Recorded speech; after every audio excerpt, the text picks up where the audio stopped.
Good evening. The July 13th meeting of the Evanston City Council will come to order. Would the clerk please take the roll? Councilmember Burns. Here. Councilmember will not be here, correct? Remotely. Councilmember Davis. Here. Councilmember Rogers. Here. Councilmember Hadakadis. Here. Councilmember Kelly. Councilmember Harris will not be here tonight. Councilmember Isles. Here. And Councilmember Newsma will also not be here tonight. Mayor Biss. Here, we have a quorum present, albeit barely, and are prepared to do our work for the evening. It is my understanding, City Manager, that we are in receipt of requests from Councilmember Suffredin to participate virtually pursuant to a legally permissible reason. Is that correct? Correct. In that case, is there a motion to approve? I think we can approve the virtual participation prior to its occurrence. Is there a motion to approve the virtual participation? Mr. Mayor, I move that Councilmember Suffredin be allowed to participate remotely. I'll second. Councilmember Rogers moves to approve Councilmember Suffredin's virtual participation. Councilmember Hadakadis, is that right? Seconds. Will the clerk please take the roll? Councilmember Burns. Aye. Councilmember Davis. Aye. Councilmember Rogers. Aye. Councilmember Hadakadis. Aye. Councilmember Kelly. Councilmember Isles. Aye. With 6 voting in favor and none voting against, the motion carries, and Councilmember Suffredin is approved to participate virtually for the rest of the meeting. We now move on to my public announcements and proclamations, of which there is one, Bethel African Methodist Episcopal Church 100th anniversary. And I believe that Pastor Henderson and others apparently are here to accept it. And so, well, let's not clap just yet. We haven't even heard the proclamation. But here we go. Whereas Bethel African Methodist Episcopal Church was founded in 1926 in Evanston, Illinois, under the leadership of Reverend Harry E. Johnson, and is celebrating its historic 100th anniversary of steadfast faith, hope, and community leadership. And whereas on July 1st, 1944, during the critical years of World War II, Bethel AME Church partnered with the Evanston Women's Club to open a foundational daycare center for African American children in its church basement at Lyons and Darrow Streets, supporting working mothers and laying the groundwork for today's Learning Bridge Early Education Center. And whereas in October 2014, Bethel AME Church achieved a historic milestone in its pastoral leadership by appointing its very first female pastor, Rosalind K. Shorter Henderson, making a significant chapter in the church's spiritual journey. And whereas under the dedicated leadership of Pastor Rosalind K. Shorter Henderson, Bethel AME Church operates as a soul-winning, disciple-making church focused on transforming lives through preaching the gospel and providing outreach to enhance community well-being. And whereas for 1 century, Bethel AME Church has served as an essential pillar of community outreach, compassion, and resource distribution for the residents of Evanston. And whereas the congregation has demonstrated an unyielding commitment to local youth and education through its annual Community Day, Health Fair, Back-to-School Jam, School Supplies Giveaway, and dedicated participation in the School District 65 Toy Drive. And whereas Bethel AME Church has actively empowered the community via partnership with the Evanston Library to sponsor Google technology classes and participating in the Mayor's Christmas Food Basket Program. And whereas the church has directly combated local food insecurity and poverty by serving over 20,000 breakfast meals to neighbors through Connections for the Homeless, providing dinners at Hilda's Place along with regular distributions of personal essentials, household items, outerwear, and underwear to adults and children in need. Now, therefore, I do hereby proclaim July 19th, 2026 as Bethel African Methodist Episcopal Church Day in the city of Evanston, in celebration of 100 years of profound spiritual guidance and transformative gospel empowerment, and now under the leadership of Pastor Rosalind K. Shorter Henderson. Now, if y'all would applaud, and I would ask the pastor and others from the church to come up and receive the proclamation.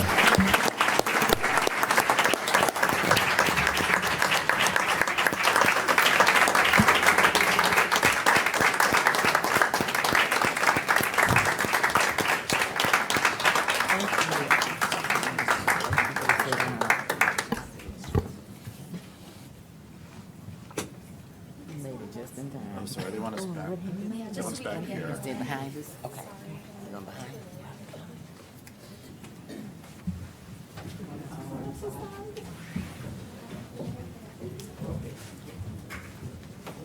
You're gonna have to get nice and close.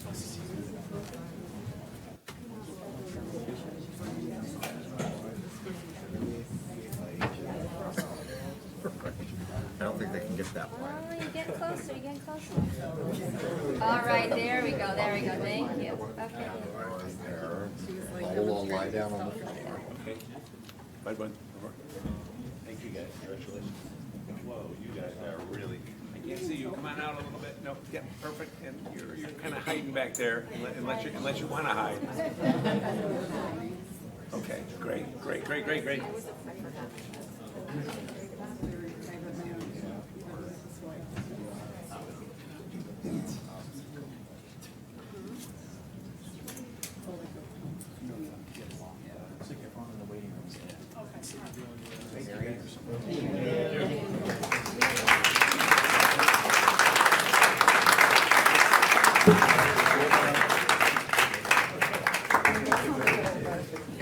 Girls can be us, like that's how bad it is.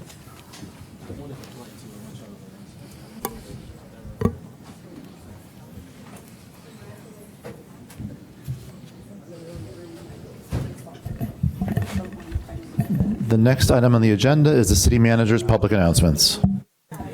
Good evening, Mayor, council members, and Clerk Mendoza. We have two items tonight. First up, we have Lisa D. from Evanston, Meade, who's going to speak briefly about one of my favorite Evanston events, the Plein Air Festival. And we have a short presentation. Thank you so much. Good evening. Electeds, thank you for having me. Thank you for that kind compliment. It is many people's favorite festival, and it's a festival many of you have never even heard of, so that's fun. That's why I'm here tonight. My name is Lisa Delantoni, and I'm the founder and co-director of Evanston Meade, a local nonprofit arts organization that brings visibility and opportunity to artists in the community. We just opened up a very cute storefront at 822 Dempster Street, where we help people buy what their neighbor makes. We have 400 members, and in addition to supporting local people, we host an annual festival. It just turned 5 years old. It's called the Plein Air Festival. And plein air, for those of you who don't know, it's a French word that literally means paint outside. It was invented by the French painters once technology allowed paint to go from being mixed inside with dust and oil to be inside tubes. It allowed painters to leave their studios and paint in the wild. So you think of Monet, you think of Cézanne, and it's a practice that is celebrated all over for hundreds of years.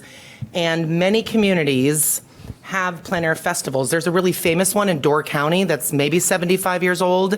5 years ago, in the far right on that picture is Mark Cleveland. He was a member of Evanston Meade. He's a big plein air painter.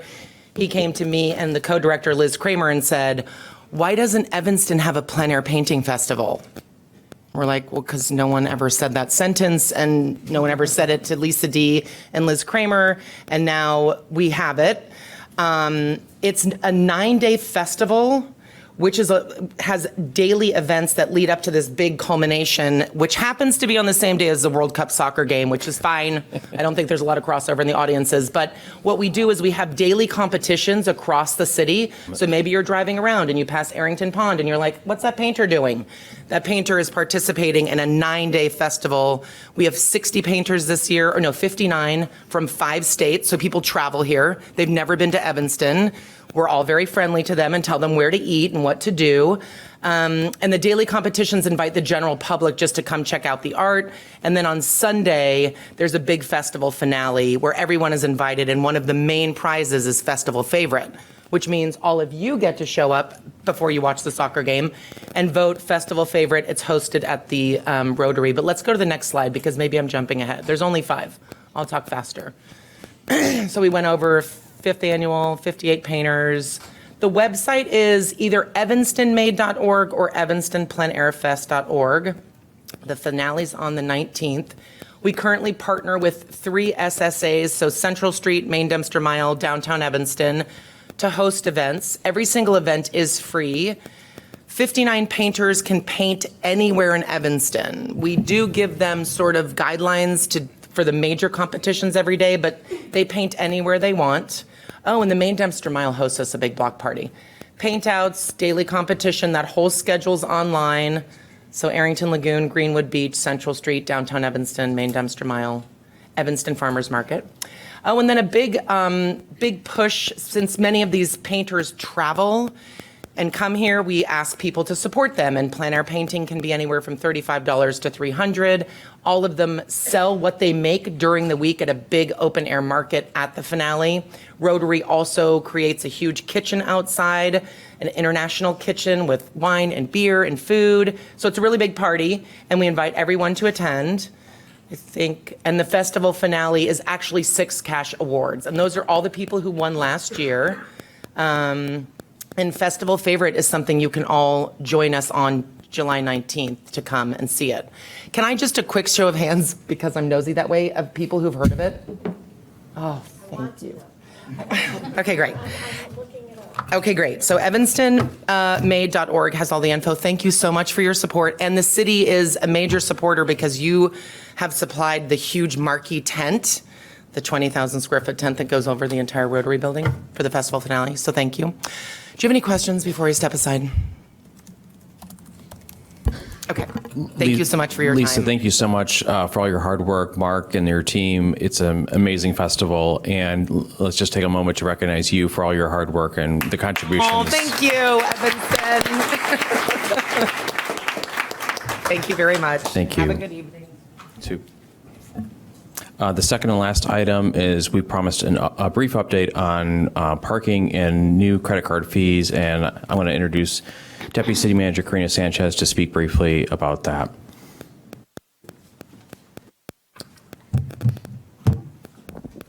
Good evening, honorable members of council, Clerk Mendoza.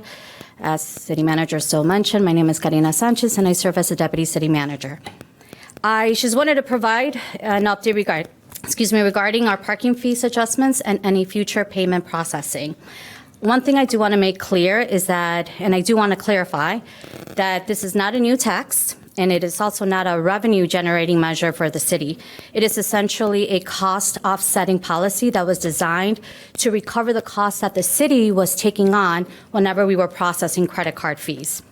And I know a couple of our council members here today were not part of the council team that was reviewing the 2025 budget during 2024 when we were looking into ways to really start, getting away from relying on the reserves to balance our budget. And at that time, the council members were giving a menu of options that they can choose from in ways, again, that we can save the city some money. One of those items was passing on the credit card fees. It was actually, I believe, the top item that was supported by everyone across the board. And when staff presented that, it did communicate to the council members at that time that it was going to take a while for all of that to go through, essentially because it would take a number of work. Not only do we have to talk to all of our vendors, it also required us to look at our contracts and potentially just working out all those details with them. So that's why now that we're here in 2026, you're seeing some of those fees that are being passed on being rolled out. The first one being anybody who was using the parking meters. On July 1st, people started seeing a new fee. Again, I want to say this isn't anything that the city is making money out of. It essentially was passing on the credit card fee to them. And this is the first of many other rollouts that will be coming out in the future. I do want to assure you that finance team is working with all of our vendors. We learned a lot from this first rollout, and we will be working with finance and all of the other departments that will have these rollout of fees coming up in the next couple of months. I think it will take between 6 to 12 more months. I do know that the next department or place where people are going to start seeing fees is when they go to the collector's office to pay any type of bill, and that will start on August 1st. So as we get closer to that date, from the communications perspective, you will see some communication coming out just to educate the members about that. But again, parking fees was just the first initial rollout. There's others that are going to be coming out. I also want to just tell council members that, and make everyone aware that the city in 2025 paid $1.3 million in just paying those credit card fees. So that is what we are passing on to the customers. And many other municipalities, I'm sure you go to restaurants, many other people do the same thing. And in parking fees alone, we were covering about $500,000 just in credit card fees. So again, this was one of the menu options provided back in 2024 to balance or try to minimize the reliance on our reserves to balance the budget. And now we're here in 2026 and we're starting the process of passing those fees on. So I don't know, I hope that provides some answers. I know nobody likes to see any extra fees or pay extra, especially in this economy. Completely understand that we have to do a better job of informing our residents, and that's something that we're going to work through with all of our departments and the finance team as they work through all of this. Councilmember Rogers. Thank you. Will people who use the wallet be impacted by any of these changes? So one of the things that we did do is work with our vendor on that. So originally, when you would use a wallet, they would pay $0. We were able to work with them, and it'll be a 30-cent processing fee every time that they process a payment. Now, there is an initial fee, and it's, again, for one-time use, it's 47 cents. I also want to point out that if you go to the payment stations, it's only 22 cents. But when you use the wallet, it'll be 30 cents. And again, the city is not making money off of this. It's just the credit card fees and all of the other fees. Right. My question is, because I manage a parking system for the church, and when people use the wallet, there is no charge for them. Most people, when you use a wallet with Ventra for CTA, things like that, you give bonuses because you're in effect giving someone money to make interest off of. And so it seems a little strange that they are continue to pay the same fee again each time they use it, instead of a one-time credit card fee when the credit card is actually charged, and then no additional fees after that. Because let's face it, if I'm putting $20 on my card in my wallet, and that takes me a month to go through, you're earning interest off my $20 that entire month as well. Or not the city, the parking passport, the parking provider. And I completely understand that. And I do want to make it clear that using the wallet, it will be cheaper than if you're doing one-time payments for a one-time use. When you go and you're just parking there once or do not want to utilize your wallet, it will be a total of 47 cents in fees. When you use the wallet, it will be 30 cents. And what essentially is, and again, I don't know how that money aspect works of who's making money off the interest, but we still have to pay our vendor a fee for the platform, and that's why it's a little bit less, because there is some savings in other places, and that's something we've worked out with them. Right. Usually there is a fee. That's how your vendor makes their money. In the case that we use Park Mobile, they make 35 cents off of every transaction that they do. But I don't believe they're making money off of wallet transactions. And so that's the only thing that concerns me about this, is we want to push people into the wallet because it makes it easier on everybody involved. But if you're still paying 30 cents a transaction, yeah, you're saving. That's for the utilization of the platform. Right. So that's something I think it's more on the finance end if they understand how all of that is set up. But I understand what you're saying, and that's why we work with the vendor and saying the 47 cents didn't make sense, and why we were able to bring it down the 30 cents. But it's still a cost to use the platform, and that's really what it's charging. But I see your point on if they're getting the money up front, if they're making Right. money on the interest, why are they still charging? Exactly. Council members Kelly Davis Burns. Thank you. So I think that the 30 cents isn't proportionate. So someone parks for 15 minutes, they pay 30 cents. They park for an hour, they pay 30 cents fee. And I know I was part of the council that did decide that we shouldn't be leveraging, increasing our levy to pay for everybody's credit card fees. But that was with the thought that you come to the city to pay for a class, you could pay for it using a debit card, which would not incur the same fee, or write a check. And so to have the whole city, every resident paying for paying the cost of those credit card fees didn't seem right. But this, two problems. One, again, it's not proportionate. And second, it shows that we're not really, feels a little tone deaf. Residents are very concerned. For months now, we've been talking about parking being an issue in Evanston, and we need to attract people to our business districts and do everything we can not to discourage folks. So I was one of 3 council members, myself, Councilmember Burns and Davis, who wanted this to be a special order of business so that we could consider other options, because I think we're all hearing from residents are very frustrated with this additional fee. And while I'm here, Daniel, could you just explain? So I know we did pass a new rule that said 3 council members. It said a special order of business may be placed on the agenda at the request of 3 council members of the city council. And we tried to do that for this evening. And can the mayor veto that, or how does that work? No, the mayor cannot veto that. Okay, but you weighed in, you said not to put it on. There's explicit circumstances that trigger the ability to put special order of business on the agenda, and none of those was met. So this was, to me, we were hearing an outcry from residents and wanted to address this as expediently as possible.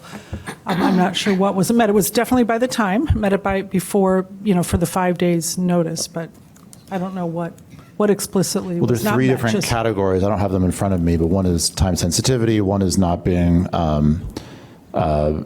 the subject not being in the jurisdiction of any committee, and there's a third that's almost like a health and safety kind of thing, like an emergency. None of those were met by this circumstance. Okay, so time sensitivity, I would say it was. Again, we were all feeling it from our residents, and we felt we needed to react quickly. But anyway, I guess it would be, I'd like to see those a little bit more clearly delineated going forward. Thank you. Councilmember Davis, followed by Burns. Yeah, I was wondering, is it possible, are we locked into this parking vendor because of maybe the hardware of the actual and because of the apps and everything? That is, Stop smiling. do you want to talk about the contract, Michael?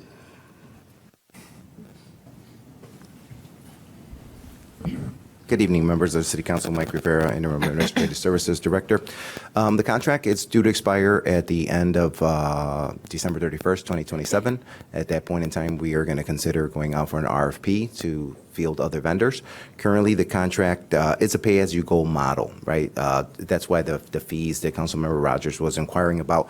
We don't pay this vendor for processing, administering the mobile application or processing the fees. The model is so these fees are not new. We've always been assessed fees. We just weren't passing them along to the end user. The city has been paying these fees for the better of 10 years, roughly, since we've brought on our mobile vendor. So that's their business model. If they process a fee, if they allow you to use their proprietary license software system to process a parking session, then they pay you. They assess us a fee, and that's the fee that we're now passing along. So to your point, Councilmember Davis, there is an array of products that they do coordinate for us. So from our citation management system to our scofflaw list to our license plate lookup through the Illinois State Department of Motor Vehicles, to payments, to mobile pay, to residential parking permits, annual wheel tax, and an array of other products. So it is a huge undertaking to try to write this RFP and try to mitigate across all platforms. Okay. And I guess it's something for us to discuss, closer to the contract ending. But one of the things that I would like is, I agree with Councilmember Rogers that for the wallet, I think it's most problematic that you're still being charged any type of transaction fee. I understand the aspect of that they're probably passing forward credit card fees that are out of their control. But within their system, it should cost them nothing. And so they're just really kind of getting one on us. And so if there's possibility for us to negotiate that out when we're revisiting in 2027, but also to break out that particular aspect to another vendor, it's something that I'd like you to keep on your radar from when that comes up. Sure, definitely something to consider. And like I said, with regards to that fee, it is something that we can probably negotiate. It's just, we'd have an annual amount that we'd have to be locked in for versus a pay-as-you-go model, which is what we have now. Okay, sounds good. Councilmember Burns. We can make a motion to put this on an agenda as discussion, just not special order business. Is that the way we should think about it? The way I would think about it is if you want to have a discussion, there's a million ways to get it on the agenda. Often we do it exactly like this, put it in the middle of city manager announcements, because often it's something where there's folks have questions for staff as well. So that's one way of doing it. We can also just, I guess, add it on. It's not been our practice, but there's nothing wrong with it. I think the point is that to initiate a legislative change, to pass an ordinance or a resolution to make a policy change, the typical way of doing that is making a referral, and then special order of business is kind of a expedited version of that is only doable under certain circumstances where referrals wouldn't really work. And none of those criteria laid out in the rules was met this time, which is why this did not appear on the agenda as special order. Yeah, I guess, I have a lot of questions. I was hoping to get home early today, so I'm going to hold off on asking those questions. But honestly, I just think it's probably more appropriate as a discussion item. And so we don't need a referral until we actually want to make a policy change. And so I don't know if there's any other comments, but I'll just make a motion so we can put this on as a discussion and then have an opportunity. Between now and then, I'll have an opportunity to meet with Karina and Mike, and we can, and then I can come, we all will come, I think, more prepared to see what we can do. I think there's something we can do in the interim, I hope. But I don't know if we're going to figure that out during, city manager's communication. So that's what I would like to do. So you're making a motion. Was somebody else in line? I can't remember. Councilmember Kelly's light is on. I mean, we can, again, for whatever reason, and I agree with you that it's sort of silly. It's not been our custom to just put discussion items on the agenda. I'm happy to just do that, or you can make a motion. If you want to do it, that's fine. Yeah, that's fine with me, All right. for sure. If I may, I'm so sorry to interrupt. I just want to make sure that I understand, because I know we're talking about parking fees, but I want to make it clear that this was a decision that was made to pass on credit card fees. So it's not just our parking application. There's other vendors that we use. There's other places where we're collecting fees. Like I said, on August 1st, we're going to start collecting in the collector's office. So if we're going to have this discussion, I recommend that it be a holistic one that is talking about all of the fees, and for council to be aware that 2025, we collected $1.3 million in fees. Parking alone was $500,000. So I just want to make sure that we are addressing all of the items. And so I understand, you're saying for the next meeting, the 2nd July meeting? Yeah, because also what would be nice is, informed by discussions that staff will have with us, it'd be nice to have some information in the packet, that we can review, that the community can review, and then, that we're able to all, we're able to have that in front of us as we're having the discussion. Right now, that I got a lot of questions. Most can probably be answered, having a meeting with city staff. And then I think it's an important enough issue to the community where having that information in the packet, I think, will be helpful. Councilmember Kelly. I would agree. Does that need to be seconded to make sure that, I also think it's important because if it's on our agenda formally, then we also can hear public comment on it. The residents know we will be discussing it, and it's important to solicit the public's input. I would ask, though, that when we come back, that this really is about parking. I still do support what we approved of in terms of not adding that on to, but I think in terms of parking, that would be an exemption to what we passed. I think we have a very serious issue that we need to address. We need to look at our downtown and our business districts, and our small businesses are hurting. I've been going door to door. This is about parking. So I would second that motion to have this put on the agenda. And if we could also look at some other options, whether it's a half-hour free parking or other possibilities, so that residents don't feel this hit. I've received, I'm sure many of us have received many letters. One person mentioned, he said, today I parked for 45 minutes at EAC, and the parking itself was $1.50 and then an additional 30 cents. That means a 20% surcharge on top of the parking fee. Many of his friends are deciding not to go to EAC anymore because the parking, if you're going there 4 or 5 days a week, that just adds up on your monthly, what you're paying monthly. So I hope when we come back we can have other options. Thank you. Councilmember Rogers. Thank you. Just picking up on this a little bit, we do have a new item in our agenda, which is called items for consideration, which is items for consideration shall include reports to be placed on files, items for discussion, and any other items to be not specified to be discussed elsewhere. So a discussion item would naturally fall under that, I would think. And as part of that, I realize we're talking about parking now. I think it would be beneficial to us to see what's coming down the road, so we know we're prepared for that. Yes. And so parking is obviously the first thing. It's the one we're talking about tonight, but it would be nice to know. You've mentioned the collector's office, but you've also said 6 to 12 months. So are there other things that are coming as part of that as well, so that maybe we can look at those ahead of time instead of trying to play catch up? Okay. Councilmember Hadakaris. I have a question for Mr. Rivera. When was the last time we raised our parking fees downtown? 2019 was the last time we had an increase across the Okay. city. And so I just want everyone to know that, like, we're trying to be really mindful about costs and passing along costs, and there are things I think we naturally as a city should subsidize, and some things that we maybe shouldn't or can't. But I just want to put that out there that we have not raised any fees in 6 years.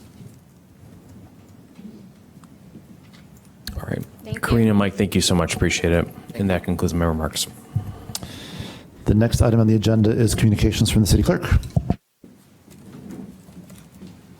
We had 3 email public comments, email comments, sorry. Just as a reminder, and I did send the council an email, you can find the written comments under the communications of the city clerk. So just a note to the public, if you email the public comment at cityofelvanston.org, you'll get a bounce email where it says, please submit your public comment in a form. That allows your public comment that you're sending in writing to be added automatically to the agenda, like to the public record for the city council to see. We had 3 come in. One was about mayoral vacancies by resignation under the Illinois Municipal Code. The other was proposed 30-unit building at 1103 to 1105 Emerson, adjacent to Ebenezer AME Church at 1109 Emerson Street. And then the other was about the 4th of July parade. And then you can pick your own title. Just make it a nice title. Otherwise, I won't read it.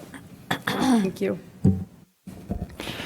The next item on the agenda is 45-second public announcements by council members. Councilmember Burns. I have no public announcement this evening. Councilmember Davis. I have nothing either. Councilmember Rogers. I have nothing, thank you. Councilmember Hadakaris. I have one. Let me pull this up. So on Wednesday, let's see here, the 15th, please come out to Savor Evanston. Northlight Theater is doing events in all the wards, and I'm happy to say that we're having our event in the 9th Ward on Wednesday, and it's from 6 p.m. to 8. They're running out of spaces, so please sign up. There's only a couple spaces left.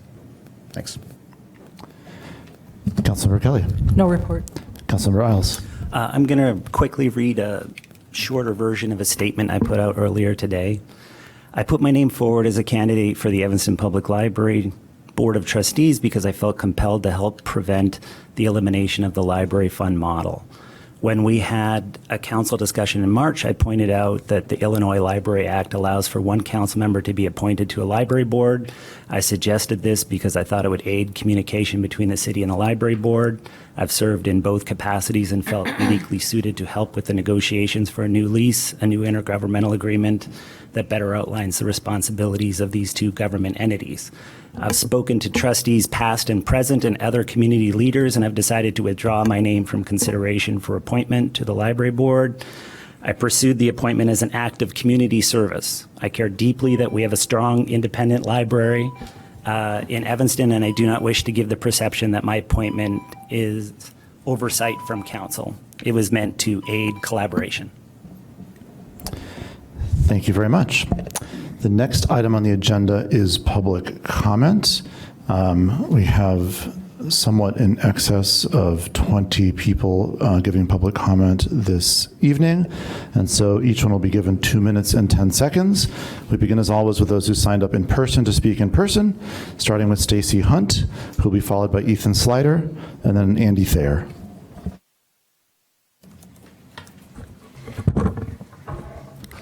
Good evening, Mayor Biss, members of the City Council, and neighbors. My name is Stacy Hunt.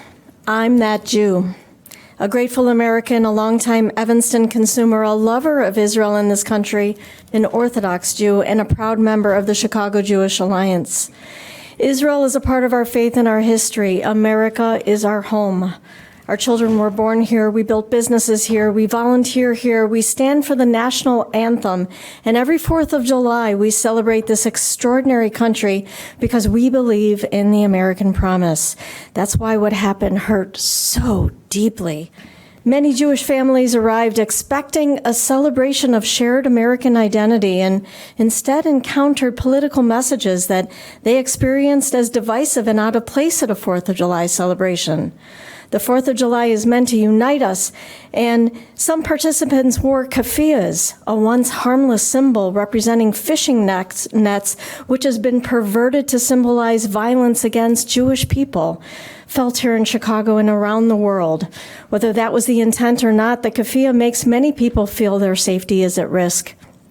Likewise, many Jewish residents hear "Free Palestine" not as a call for self-determination, but as a slogan often associated with rhetoric that denies Jewish self-determination and the Jewish connection to Israel.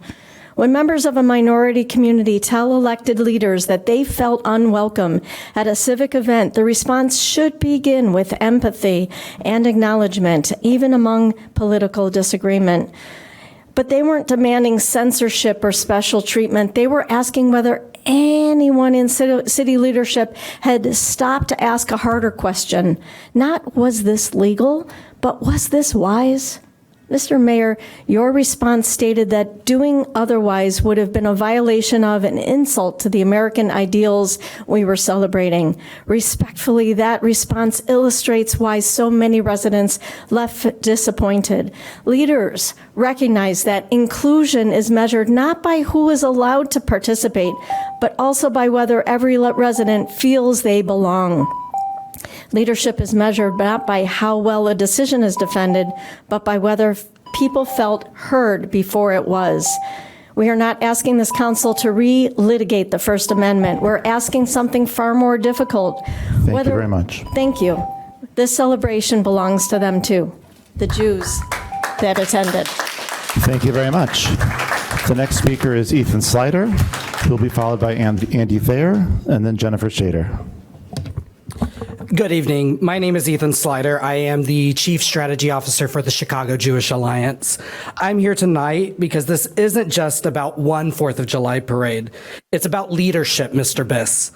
It's about trust. It's about whether the Jewish community can expect to be heard when we come forward with a legitimate concern.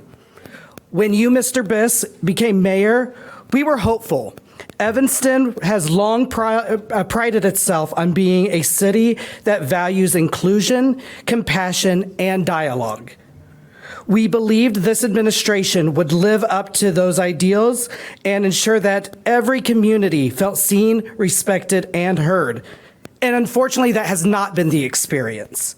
Following the 4th of July parade, the Chicago Jewish Alliance received thousands of outspoken emails, phone calls, and messages from Jewish families. Parents told us their children felt intimidated. Others said they no longer felt welcome at what should have been a celebration of our country. Whether you personally agree with those feelings isn't the point.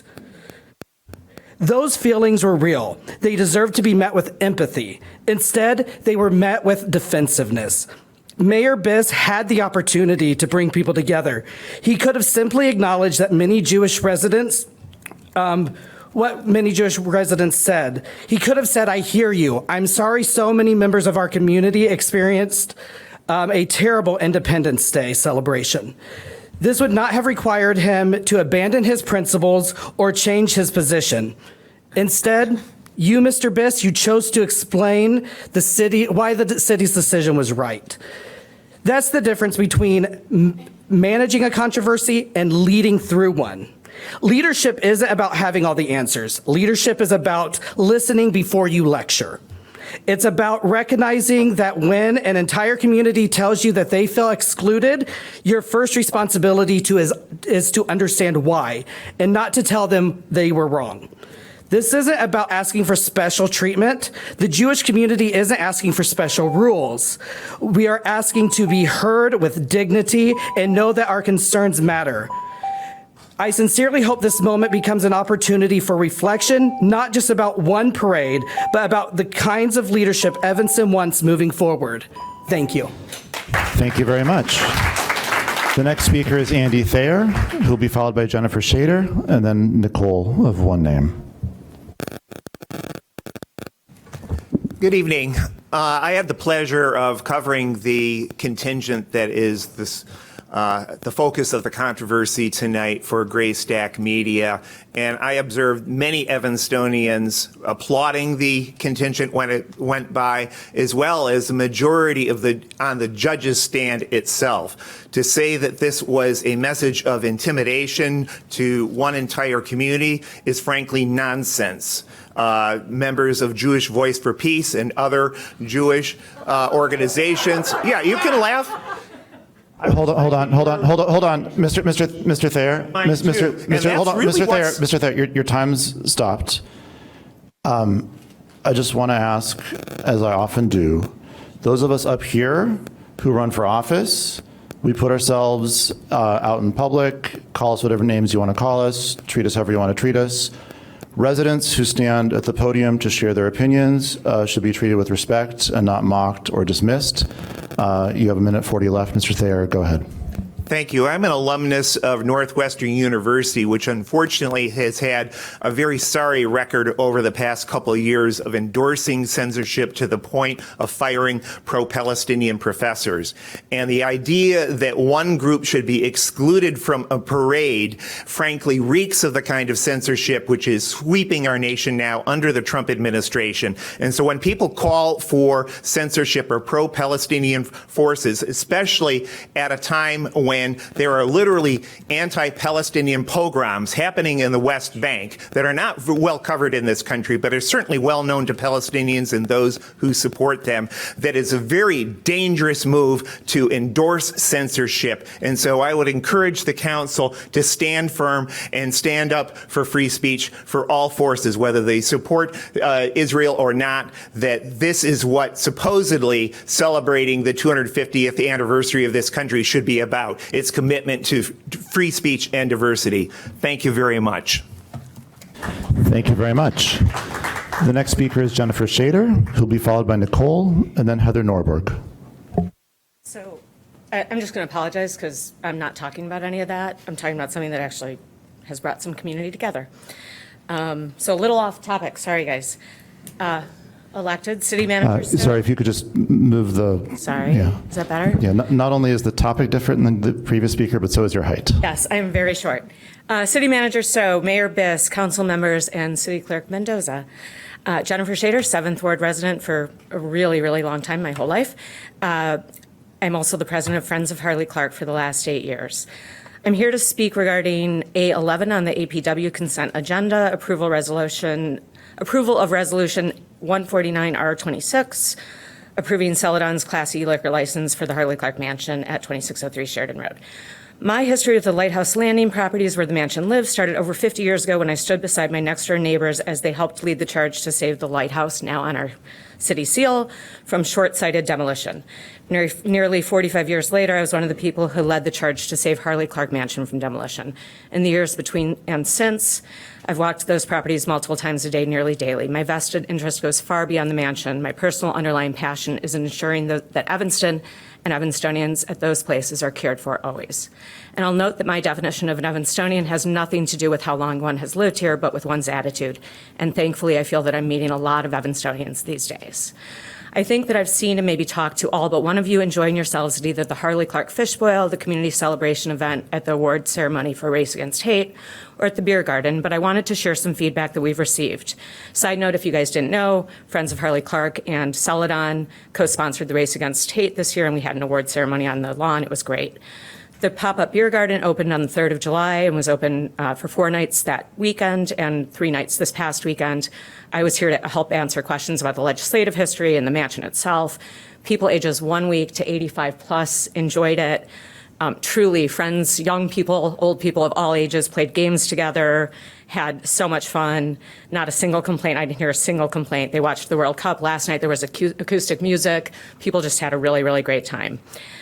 People started telling me that this is what they've needed and wanted for so long. For me personally, the best response came on the very first night when one of the largest donors to demolition came and brought all of their neighbors and enjoyed the evening.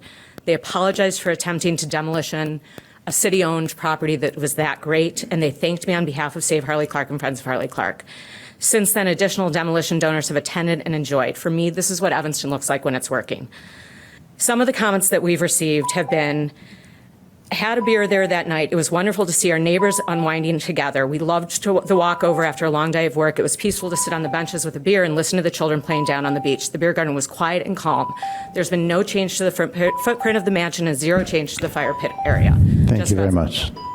Please approve A11. Separately, come over for a coffee in the morning, 8 to 2 on the front lawn. Everyone should know that. Run by teens, and it's a great thing. Thank you all. Appreciate all of you. Appreciate what you guys do. Thank you. Thank you very much. The next speaker is Nicole, who will be followed by Heather Norborg, and then Olin Wilson-Thomas. Hi, everyone. Thanks for having me. So I didn't prepare my words, but I don't think this is that complicated. I don't think it should be that hard. The Free Palestine movement is synonymous with From the River to the Sea, which is calling for our murders, okay? Your volume displays the level of hatred and anger that many of us feel. This shouldn't be. We would never allow people with hoods, white hoods, to walk through our streets. Even if they weren't chanting anything negative, we would never allow that. This isn't complicated. It's a 4th of July parade. And quite frankly, we're exhausted for having to have this conversation as many times as we do. I grew up when the Nazis were going to march in Skokie. I had nightmares about that. The fact that this anger comes at us every day is absurd. None of us have control over the Middle East. And for the record, not one country but Israel in the Middle East is free. Not one country in the Middle East has women with the same rights as men.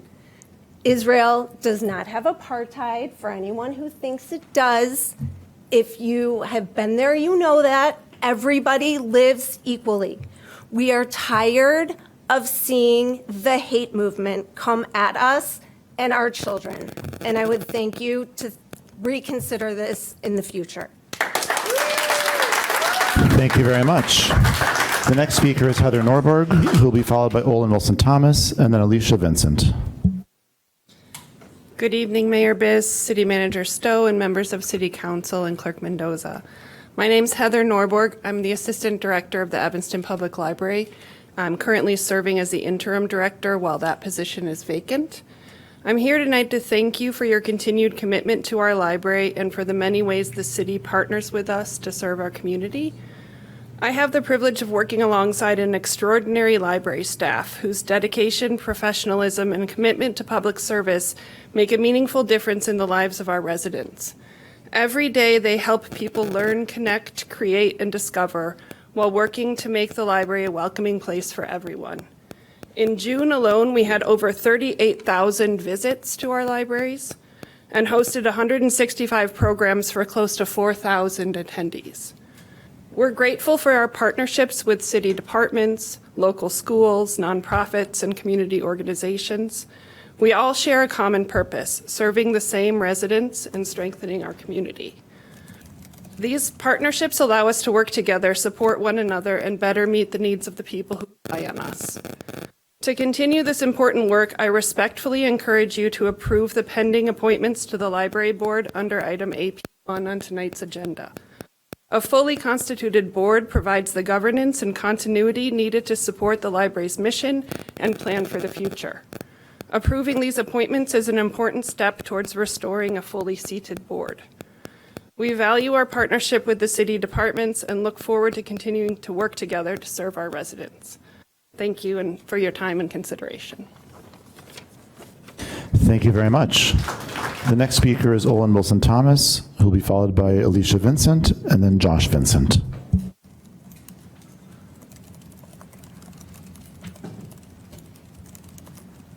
Good evening. My name is Olin Wilson-Thomas, and I'm a ninth year. You guys already know that. So I'm here tonight to speak in strong support of the proposal to lower the speed limit on Emerson from 30 miles an hour to 25. There is strong data to support that lowering speed limits on urban roads, even by 5 miles an hour, can result in significant reduction of both crash volume and severity. This is good, and I hope that this ordinance passes tonight. But I'm not here because I'm worried that this ordinance won't pass. I'm here because I'm worried that when it does pass, our children going to and from school still will not be safe on this busy road. In the traffic study done in preparation for this ordinance, it was found that the vast majority of drivers were driving at 30 miles an hour or below, which is great, of course, because it shows that most of the drivers were going the speed limit. But that also means that by reducing the speed limit, we're unlikely to have a significant effect on the driver behavior. And that means that if the road feels unsafe now, it's going to continue to feel unsafe even after the speed reduction gets implemented. So how do we make Emerson safer for the people who use it?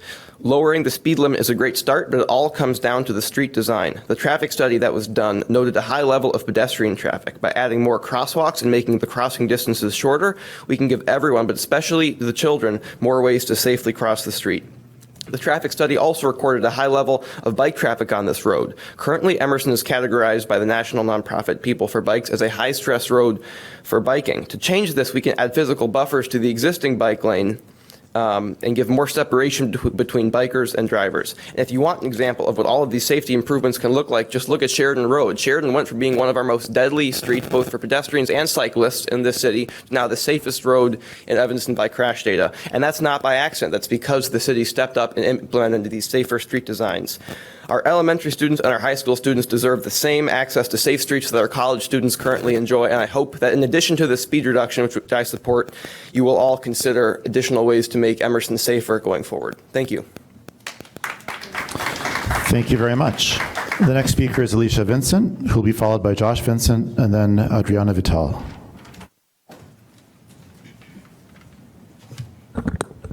Good evening.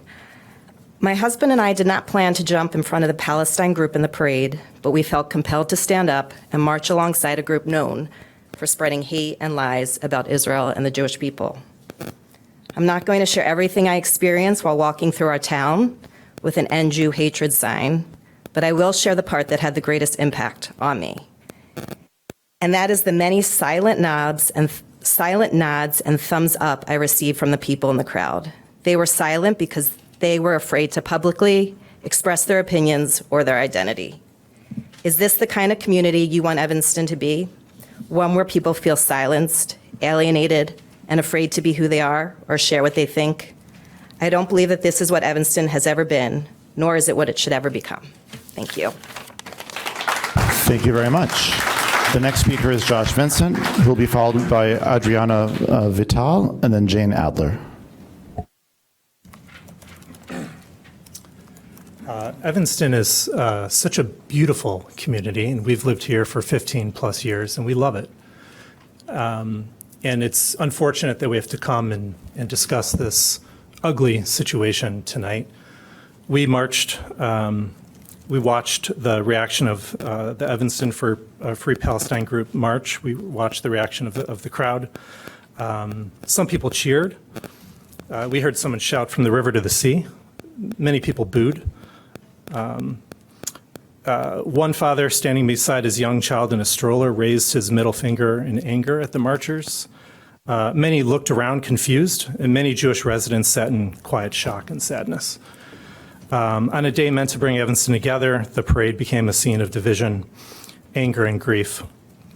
So why is this? So I want to explain a bit of the reaction, why the reaction was so raw for many Jewish residents.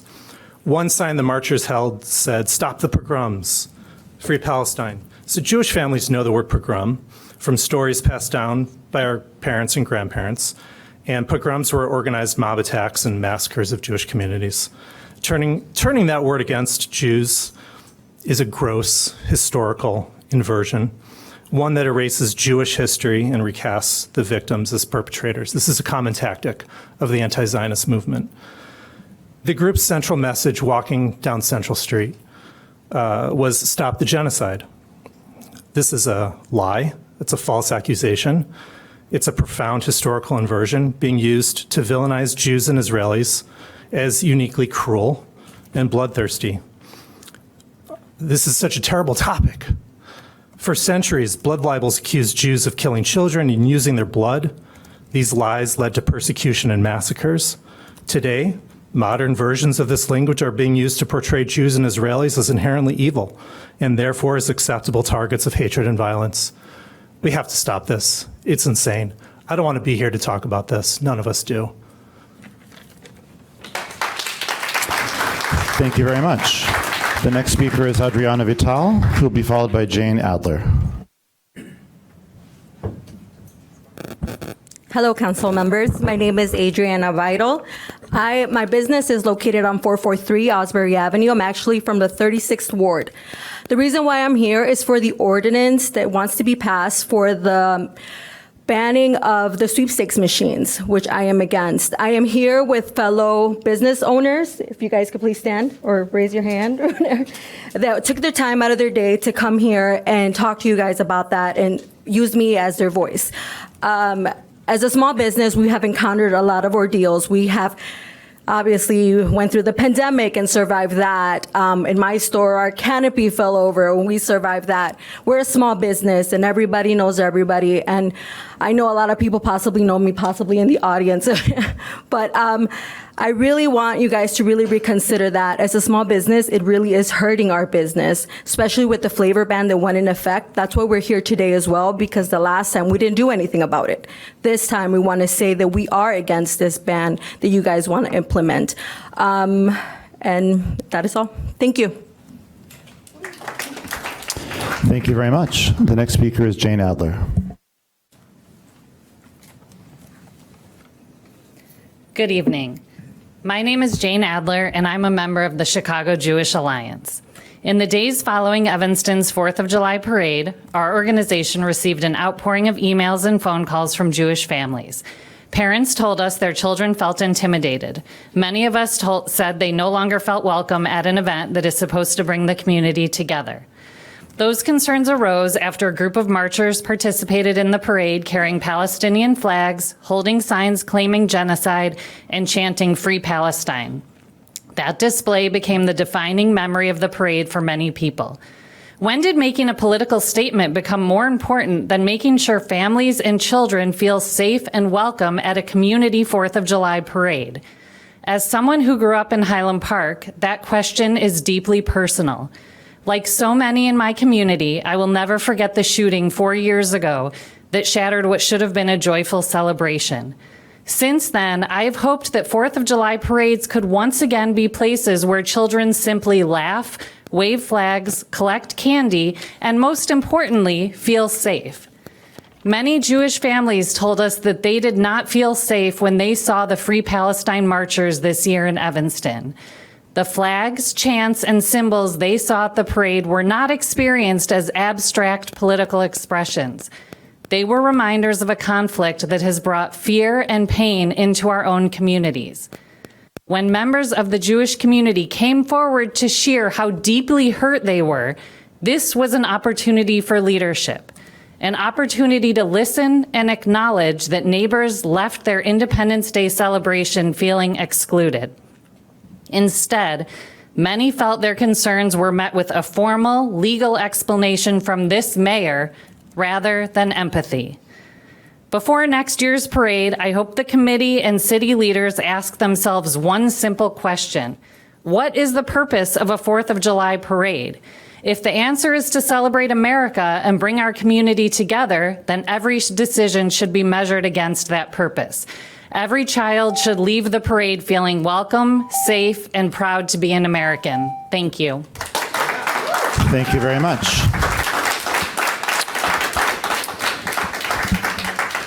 This concludes the list of those who signed up on the in-person sign-up sheet. We move to those who signed up to speak in person using the online form, beginning with Naama Devine, followed by Sarah Reese, and then Eileen O'Neill.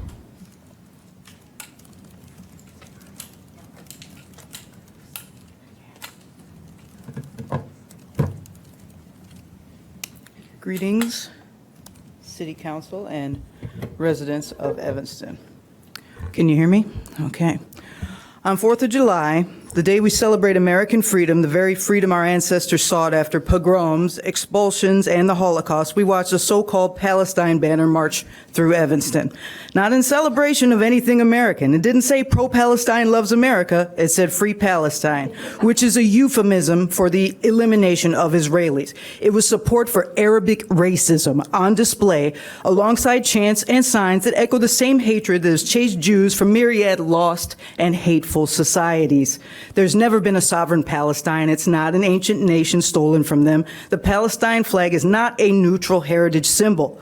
It's a modern political invention weaponized against the Jews' return to our ancestral homeland and a banner of those who would finish what Hitler started if given the power. Furthermore, their movement is dedicatedly anti-American and aligns with forces who have literally kidnapped, killed, and brutalized American citizens, including 2 Evanston residents. Did Evanston already forget that 2 of their community members were kidnapped and brutalized by Hamas, who this movement defends? This is a movement that tore down hostage posters of people in this very community who were kidnapped. Jews have contributed greatly to America since its inception. We have every right to demand that our communities feel safe and that 4th of July belongs to proud Americans celebrating liberty, not to people importing hatred against Jews. That flag does not represent coexistence. It represents eliminationist replacement. And we, the Jewish people, say never again means never again. Not in Israel, not in Evanston, not anywhere. Thank you very much. The next speaker is Sarah Reese, who will be followed by Eileen O'Neill, and then Justin Hoggins.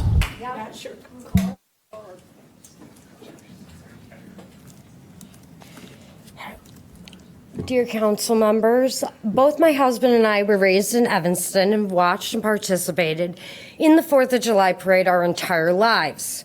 We now have a daughter to include in that parade tradition. Thus, we were looking forward to, and when I quote these words, these are all direct words from the mission statement and vision statement of the Evanston 4th of July Association.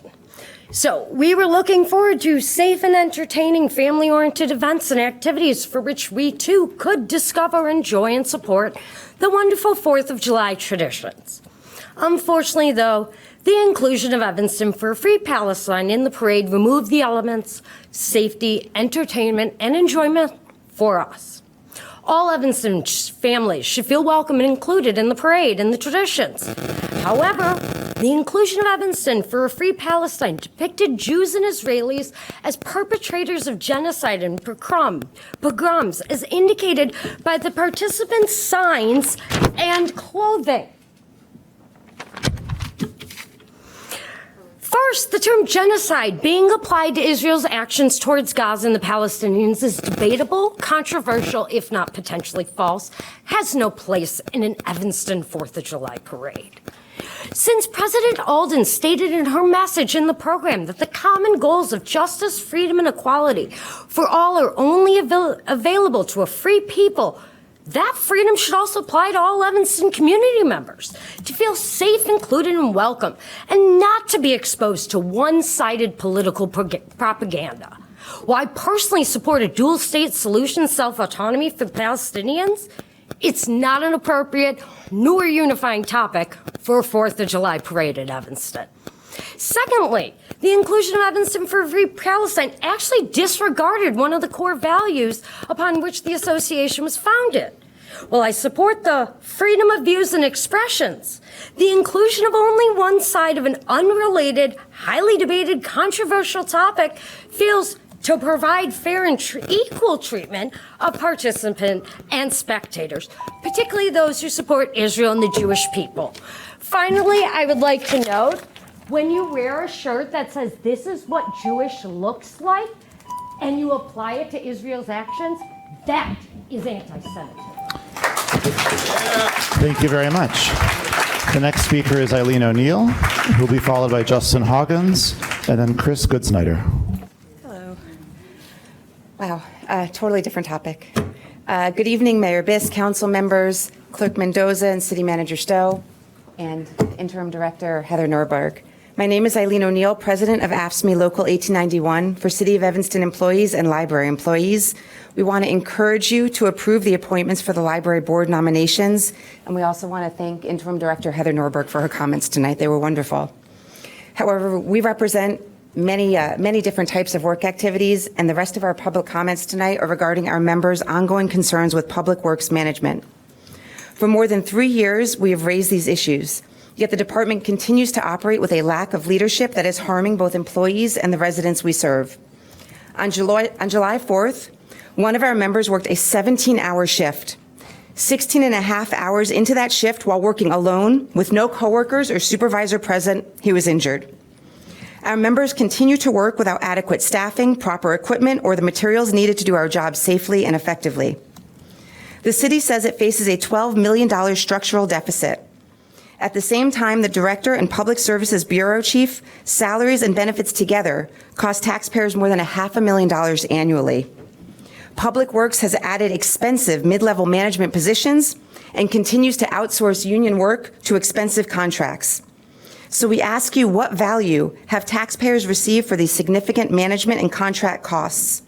Have public services improved? We don't think so. Residents stop our members daily to ask about sidewalks, alleys, streets, and trees out of frustration. And when park maintenance suffered so severely, the city moved the entire Greenways division under another department to ensure residents receive the level of care they deserve. Public Works has dedicated union employees, but it is lacking effective leadership. If the city is serious about addressing its $12 million structural deficit, it must also be serious about fixing a broken Public Works department. Stronger leadership and accountability will improve services, protect employees, and deliver greater value to Evanston taxpayers. Thank you. Thank you very much. The next speaker is Justin Hoggins, who will be followed by Chris Goodsnyder, and then Tina Payton. And Mr. Hoggins has signed up for a committee, so he's perhaps not here. Okay, in that case, we'll move ahead with Chris Goodsnyder, who will be followed by Tina Payton and then Renee Payton. Good evening, Council. Thank you very much for letting me speak this evening. My name is Chris Goodsnyder. I'm a resident of the North Shore. As one of the prior speakers noted, the chants Free Palestine and From the River to the Sea, meaning the Jordan River to the Mediterranean Sea, that includes the entire country of Israel. That means those phrases call for the destruction of the only democracy in the Middle East. Notably, there has not been a single Jew, alive or dead, in Gaza since 2005, when every Jew, including Jews buried in cemeteries in Gaza, were evacuated from Gaza. I'm going to read to you the city's own standards for public comment, a brief section.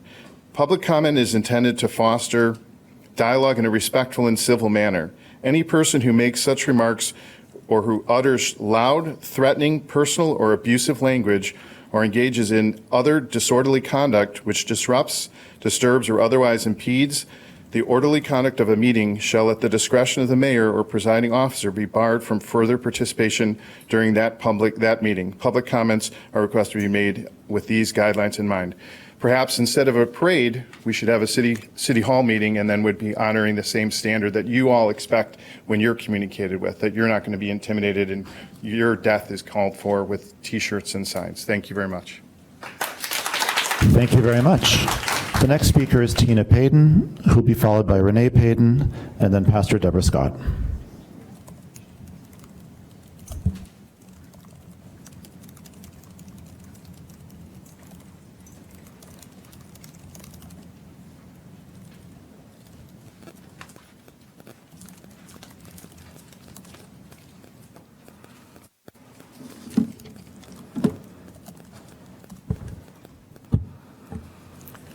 Good evening. I would like everybody in the room and listening to join the club of the mayor and the city council not listening to its residents, which I've been speaking for over 40 years and talking about Black Lives Matter, and nobody seems to care about that either. Also, I'm here to talk about the objections to 1103 and 1105 Emerson Street. We just celebrated the 100th anniversary of Bethel AME Church, and now you're talking about a 30-unit building to destroy a 143-year-old church, Ebenezer AME Church. I have sent all the council members an email to talk about our Black history, since we're talking about race and so forth, that the city has ignored the Black history on Emerson Street, tore down the Black Emerson Street Y. Black people were not allowed to go to the Y, and so that's why the Emerson Street Y was built on Emerson Street, which was torn down. Also, I want to talk about the Henry Butler Building, which was the first Black livery in Evanston and a landmark building. And subsequently, the City Hall Council decided to tear down a landmark building. And here we are threatening the church and my buildings. I've been on the block, my family, for 111 years. The city took my neighbors for eminent domain, and we're the last ones left. So here you are going to vote to further decimate our Black history on Emerson Street. So I encourage everybody to vote no for this project. Thank you very much. The next speaker is Pastor Deborah Scott, who will be followed by Priscilla Giles and then Gavin Wallace.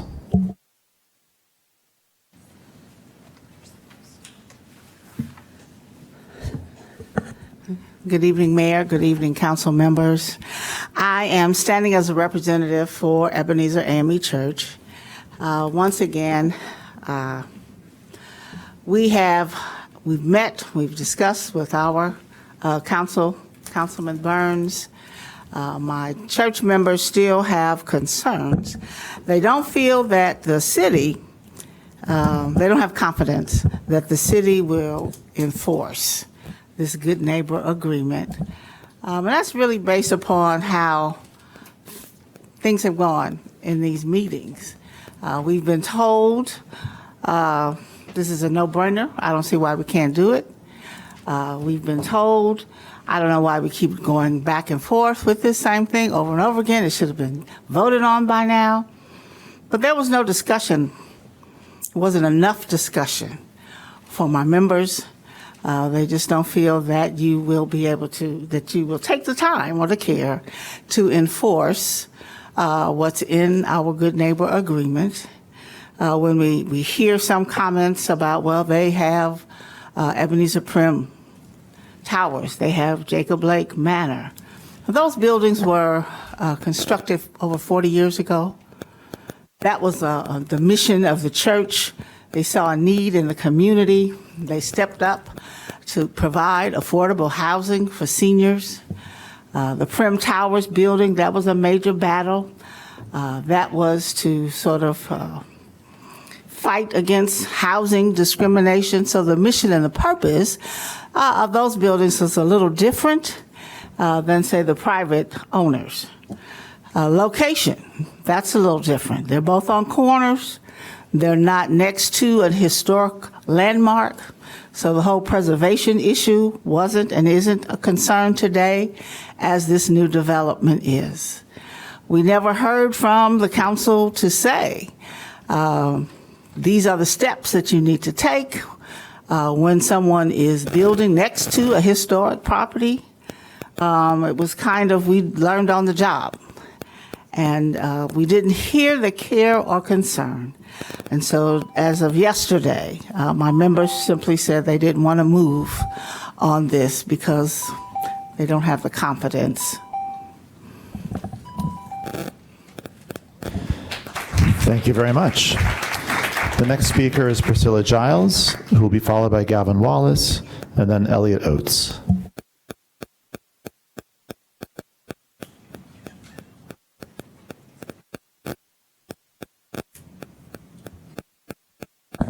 I didn't come to speak about the traffic on Emerson Street, but I'm assuming that's because of the school.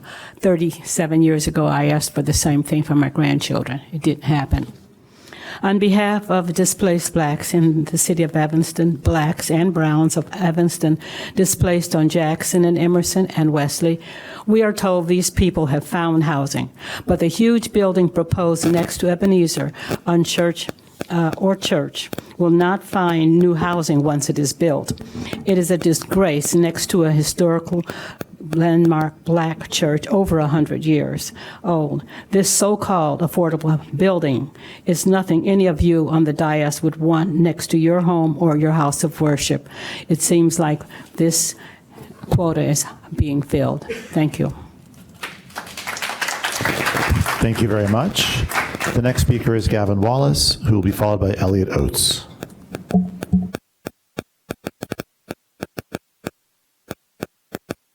Howdy, my name is Gavin Wallace. I'm a 6th Ward resident. I live right on Central Street, so it was great to see the 4th of July parade. I was very proud of our city to see the Evanston for Pre-Palestine group there. Honestly, if I hear that people are getting scared when they hear freedom, I don't know if 4th of July is really for you. That's fine. We're all here for the city. I'm kind of wondering, hearing about this building that's going to go up over there, there's some empty lots on Emerson at Jackson. I used to live in that building right at Emerson and Jackson. Not a great place to live, but I'm glad it got torn down. but why don't we get some buildings up in there? Just a thought. Anyways, thank you. Thank you very much. The next speaker is Elliot Oates.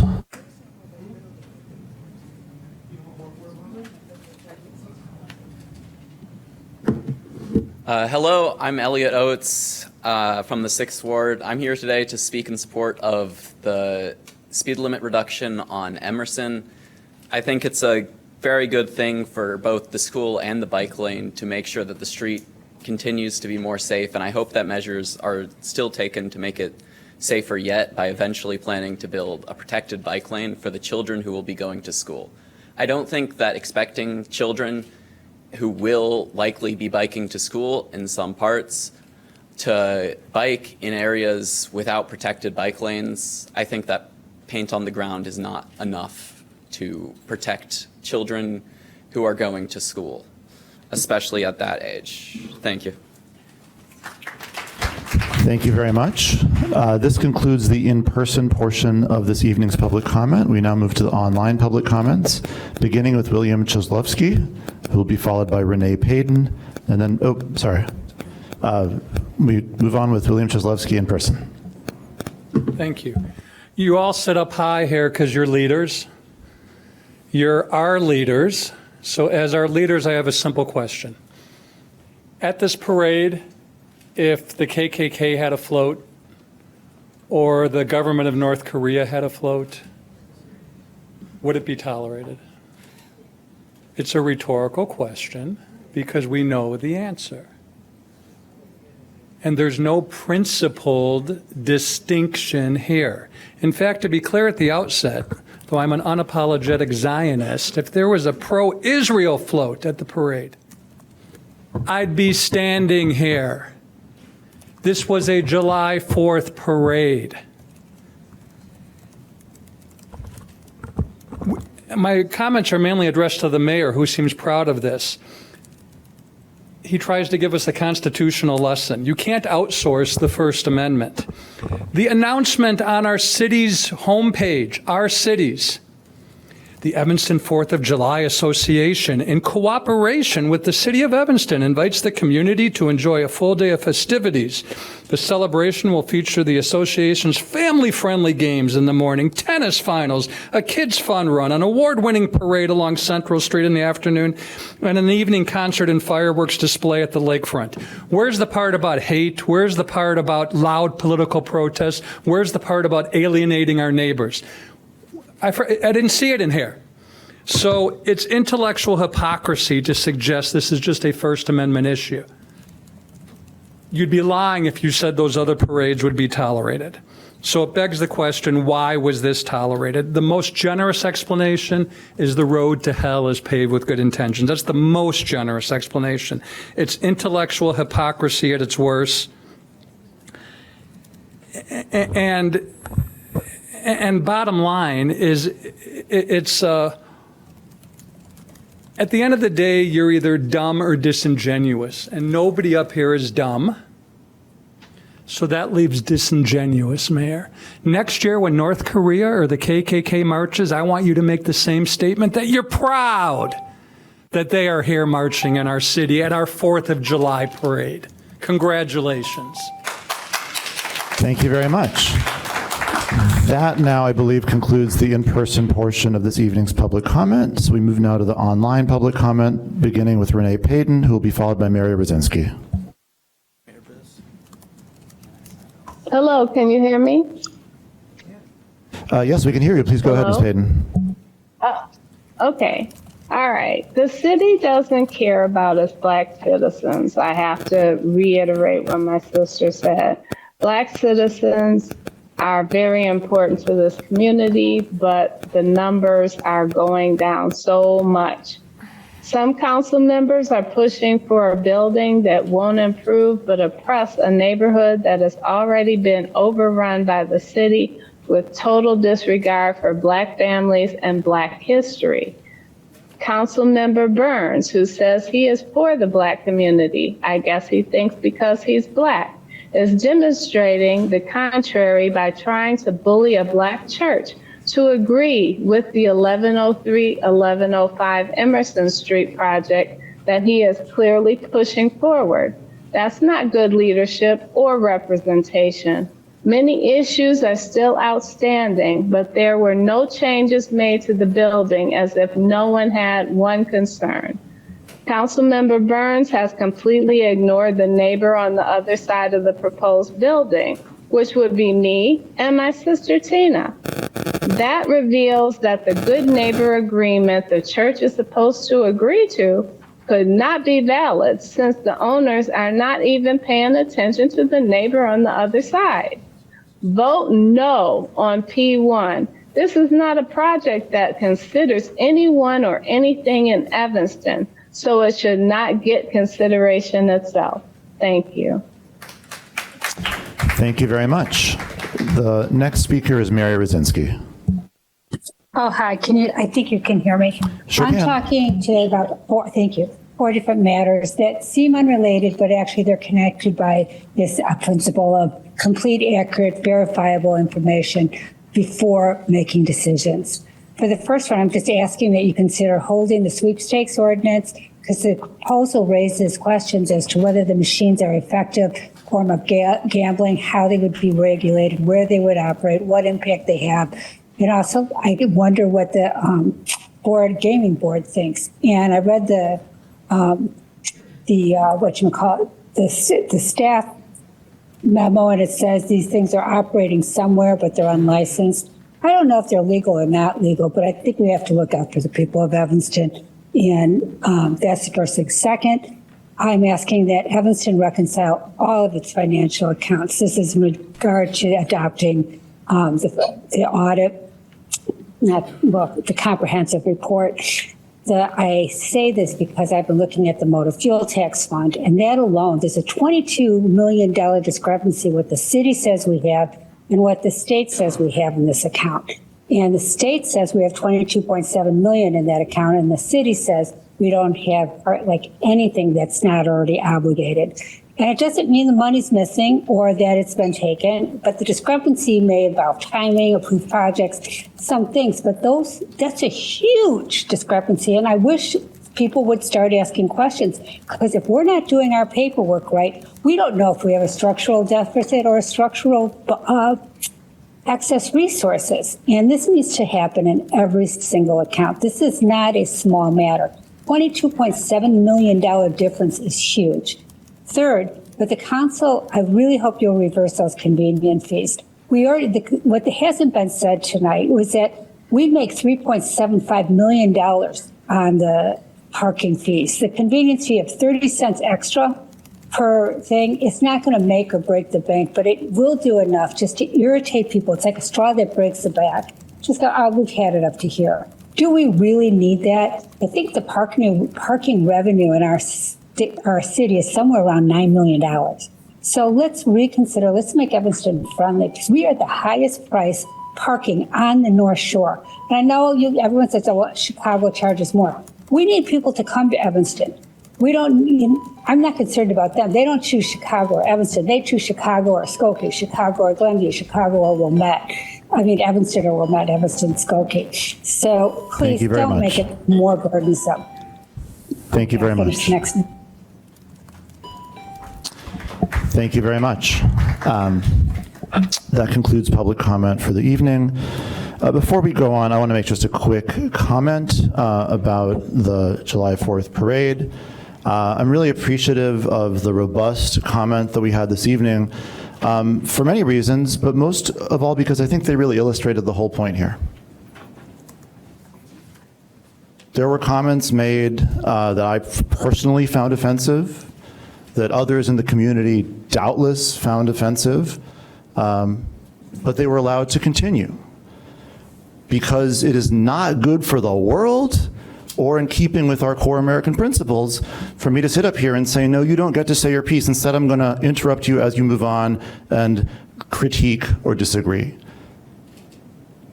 And if the principles that underlie those comments were to control our decisions as a community about what kind of political advocacy or speech is acceptable, that would be silencing a giant number of other people's equally held views. Thank God the Evanston July 4th Association chose not to do that, and certainly had it been my decision, we would have not done that either. I think that would have been un-American, and it would have been a deliberate effort to silence a bunch of Evanstonians. By the way, many of whom are Jewish. And so it is really powerful and important and valuable that people who did not like what happened came out and spoke on behalf of themselves about their opinions and their concerns. We take that seriously. And it's also important to know there's a bunch of people in this town who feel the exact opposite, including, by all available survey data, the clear, significant majority of Jewish people. And I'll just end by saying that as a Jewish person myself, I am personally offended at the idea that others who see the world completely differently than me would purport to speak for the entire Jewish community. I think we can be better than that. With that, we will move on to the consent agenda. The first item on the consent agenda is M1, approval of the minutes of the regular council meeting of June 8th and June 22nd, 2026. Now, for ANPW, because Councilmember Newsman is not here, Councilmember Kelly, could you please read the ANPW agenda, as well as P&D? You can just move on into that as well. Good enough. Okay. Item A1, Resolution 158R26, approval of the City of Evanston payroll and bills list. And just let me know if you want anything pulled off. Item A2, Resolution 130R26, approval of the honorary street name sign designation. Item A3, Resolution 132R26, approval of a sole source contract with Meade Electric for electrical infrastructure repairs. Item A4, Resolution 133R26, authorizing the city manager to execute a sole source agreement with Health Endeavors SC for the Evanston Fire Department annual testing. Item A5, Resolution 134R26, authorizing construction on Illinois state highways for the years 2026 through 2028. I'd like to remove that one. Item A5, correct? A5, correct. Item A6, Resolution 138R26, approval of the contract amendment number 1 to the agreement with Christopher Burke Engineering Ltd. for the Lad Arboretum Canoe Launch Project. And I'd like to also remove that one, item A6. Item A7, Resolution 145R26, approving LM Evanston 1710 LLC's Class C restaurant liquor license for Land and Lake Cafe, 1710 Orrington Avenue. Item A8, Resolution 146R26, approving Crescent Hotels and Resorts LLC's Class D2 hotel event space liquor license for Hilton Orrington, 1710 Orrington Avenue. Item A9, Resolution 147R26, approving Liquid Wax Collective LLC's Class O liquor license for Goods Parlor and Sound, 915 Chicago Avenue. Item A10, Resolution 148R26, approving Windfree Solar Cafe LLC's Class C liquor license for Windfree Solar Cafe, 517 Dempster Street. Item A11, Resolution 149R26, approving Celadon Construction Corporation NFP Class E liquor license for Celadon Construction Corporation NFP 2603 Sheridan Road. Item A12, Resolution 150R26, approving Anthem Karaoke LLC's Class O liquor license for Anthem Karaoke, 1707 Benson Avenue. Item A13, Resolution 152R26, approval of a contract with Landworks Ltd. for the 2026 Playground Improvements Project. Item A14, Resolution 153R26, approval of play equipment purchase with Landscape Structures Incorporated for the 2026 Playground Improvements Project. Item A15, Resolution 154R26, approval of play equipment purchase with Playflower Incorporated for the 2026 Playground Improvements Project. Item A16, Resolution 155R26, approval of single source 1-year renewal of the Splash Top Secure Remote Access Software subscription from Insight Public Sector Incorporated. Item A17, Resolution 156R26, approval of single source 1-year renewal of Microsoft 365 and Office 365 subscriptions from Heartland Business Systems. Item A18, Ordinance 50026, amending Schedule 1 speed limit increased of City Code 10.11.1, reducing the speed limit on Emerson Street from the city limits to Green Bay Road from 30 miles per hour to 25 miles per hour. And Councilmember Burns, you want that one removed for intro and action? Yes, please. Okay. So we've had A5, A6, and 18 removed from the ANPW agenda. Are there any further ANPW removals? Okay, see none. Councilmember Kelly, you want to go ahead? Okay, from P&D, item P1, ordinance 36026, approving major variations for 1103 to 1105 Emerson Street in the R6 General Residential District. And I will pull that one. So P1 is removed. Councilmember Hedekadis, would you read the Human Services agenda? Sure. HS1, Ordinance 34026, adding Title 3, Chapter 36 to City Code concerning the regulation of electronic product promotion sweepstakes kiosks. That one will need to be pulled. As we have the competing ordinance, HS2, Ordinance 47-026, enacting a new subsection 95810 of the Evanston City Code, prohibiting electronic product promotion sweepstakes kiosks. And those are both removed, correct? Yes. Okay. In that case, Councilmember Rogers, would you move on with the Finance and Budget agenda? Thank you. Item FB1, Resolution 122R26, adopting a policy for review of unbudgeted expenses and cost overruns. Item FB2, Resolution 139R26, receiving and placing on file the fiscal year 2025 annual comprehensive financial report. And item FB3, Resolution 140R26, authorizing the transfer of $1 million from general fund to debt service fund. This is an unbudgeted item. So I'll remove FB1.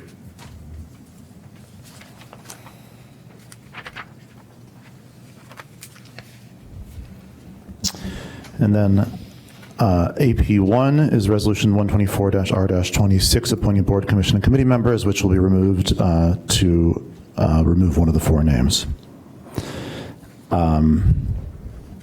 So the items removed are A5, A6, A18, P1, HS1, HS2, FB1,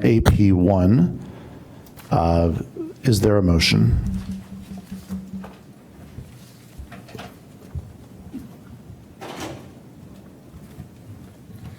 Mr. Mayor, I will move the consent agenda, and hopefully I got all of these, minus items A5, A6,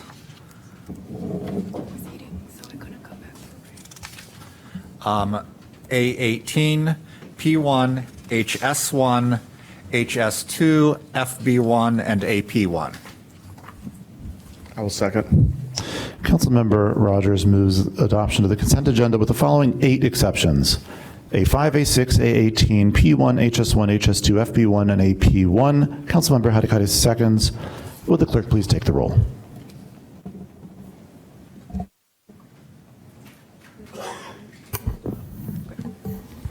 Councilmember Burns. Aye. Councilmember Davis. Aye. Councilmember Rogers. Aye. Councilmember Hadakaris. Aye. Councilmember Kelly. Aye. And Councilmember Isles. Aye. With 6 voting in favor and none voting against, the motion carries. And the consent agenda with the 8 exceptions previously enumerated is adopted. Now on item A5, Councilmember Kelly, do you have a motion? I'd like to move item A5, Resolution 134-R-26, authorizing construction on Illinois state highways for the years 26 through 28. I'll second. Councilmember Kelly moves adoption of Resolution 134-R-26. Councilmember Isles seconds. Councilmember Kelly. Thank you. I pulled this off just for clarification as to what this resolution is. This a resolution that we do like every 3 years?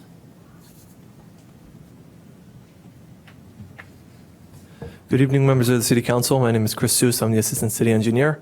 Yes, this is the resolution that's required by the state of Illinois to do any work within their state jurisdiction or right-of-way. It's typically renewed on a 2-year basis.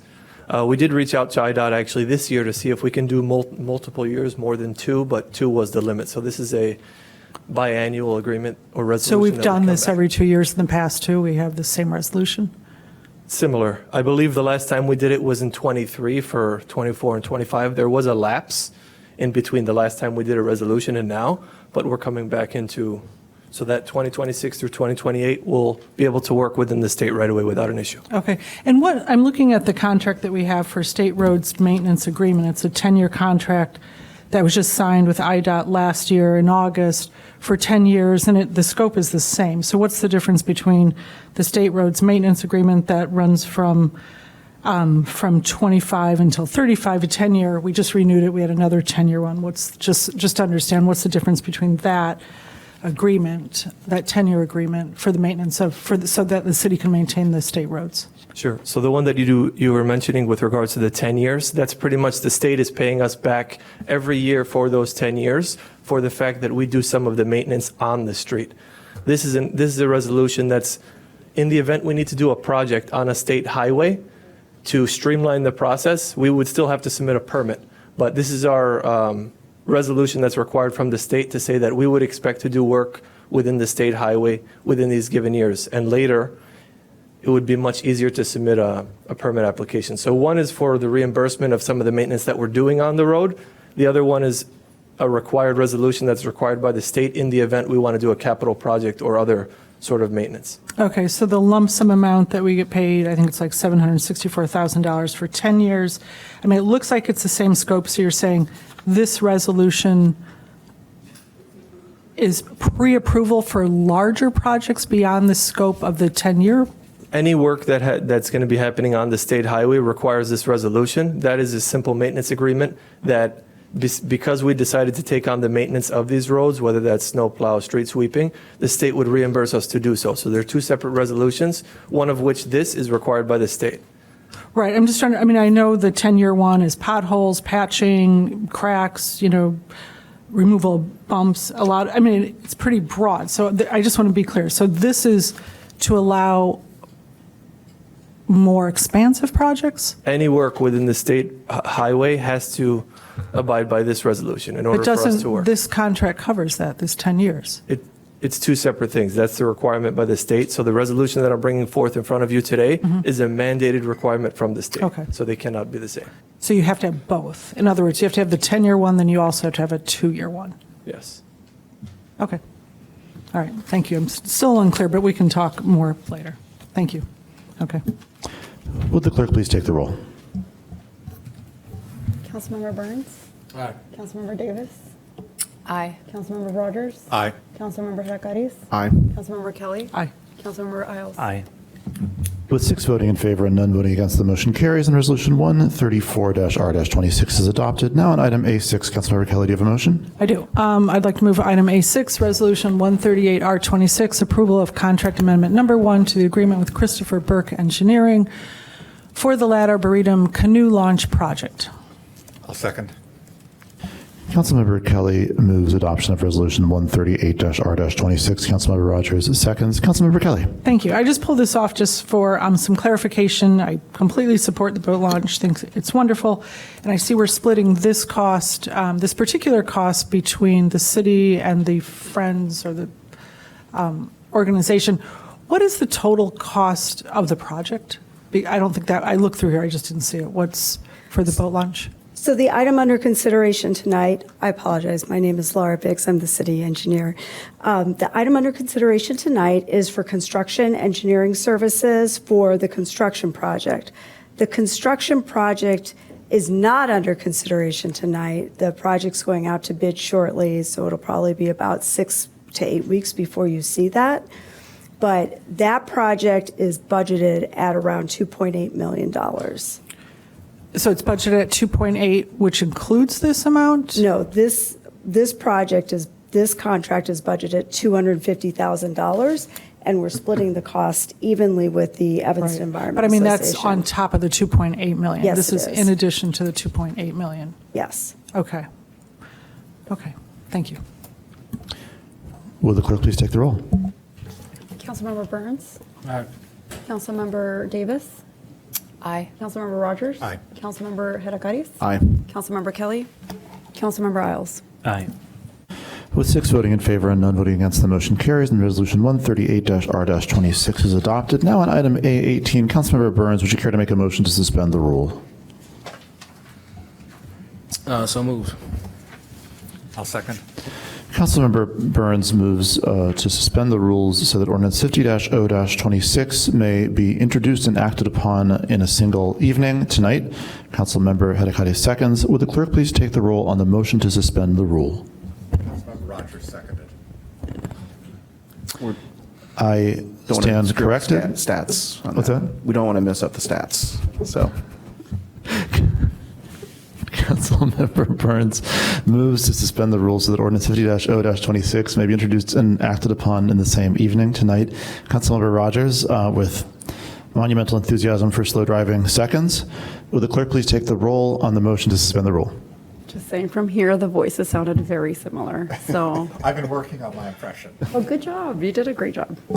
Councilmember Burns? Aye. Councilmember Davis?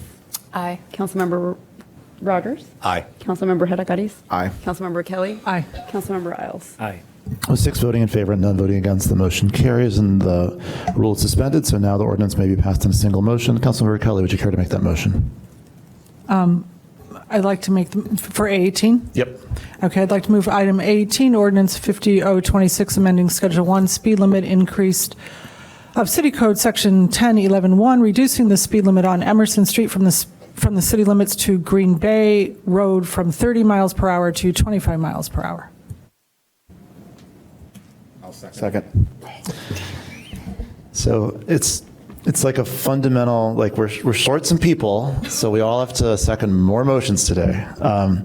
Councilmember Kelly moves to approve Ordinance 50-0-26 to act upon it tonight pursuant to the previous rule suspension. Councilmember Hadakaris just barely makes it to second the motion first. Councilmember Burns.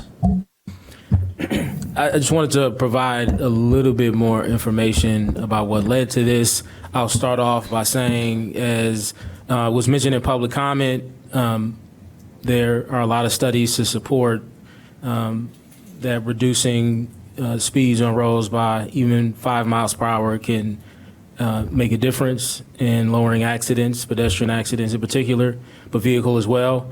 But in addition to that, what also led to this is that a community member reached out some time ago who was a part of District 65 SAP Phase 2 School Closure Committee, and mentioned that one of the most, this is the community member speaking now, troubling pieces of information is that under all school closing scenarios, 190 students will be bused to the new walkable neighborhood Foster School because of Emerson Street being identified as an IDOT type 3 hazard. Based on the district's hazard table above, Emerson is considered a type 3 roadway crossing hazard because it has a cumulative score of 12, meeting IDOT's 12-point threshold. If I understand IDOT scoring instructions correctly, lowering the speed limit on Emerson Street from 30 miles per hour to 25 miles per hour will lower the hazard score by 1 point, and Emerson would no longer be considered a type 3 hazard. Again, in an effort to try to encourage more walking, biking, less buses in our neighborhoods in particular, this particular community member identified a way that we could address that by lowering the speed limit. What I also say, because this was mentioned in public comment, there is already an existing crosswalk for those who are familiar with the area at Dewey and Emerson. And so to start, we're encouraging families who will decide to walk to school to use the existing crosswalk. It already has a crosswalk. It has the curb cut, of course, and curb extensions. It will have the blinking light thing, whatever the official name for that will be installed there. It may even have flags, I can't remember. And then so that's in the interim. And then in the long term, the city voted several meetings ago now to add an additional crosswalk at Jackson and Emerson. That's going to take some time because there are already future street projects that would interfere. There are already future water main, I believe, but street projects. And if we were to install the crosswalk now, we'd have to undo that in order to repair the road at that time. And so it's staff's recommendation, which I think every taxpayer would agree, is to wait until that work is done and then install the crosswalk. There will also be a crossing guard at Dewey and Emerson, as well as on Jackson and Emerson once the crosswalk is installed. So I just wanted to provide a little bit more background information for folks. Thank you. Will the clerk please take the roll? Councilmember Burns. Aye. Councilmember Davis. Aye. Councilmember Rogers. Aye. Councilmember Hayes. Aye. Councilmember Kelly. Aye. Councilmember Isles. Aye. With 6 voting in favor and none voting against, the motion carries, and ordinance 50-0-26 is adopted. Now on item P1, Councilmember Kelly, do you have a motion?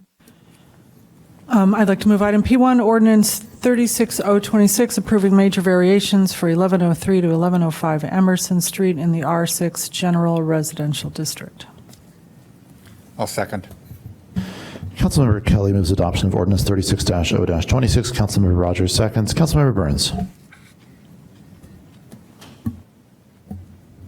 Does anybody else plan to speak? Because actually I'm still trying to find.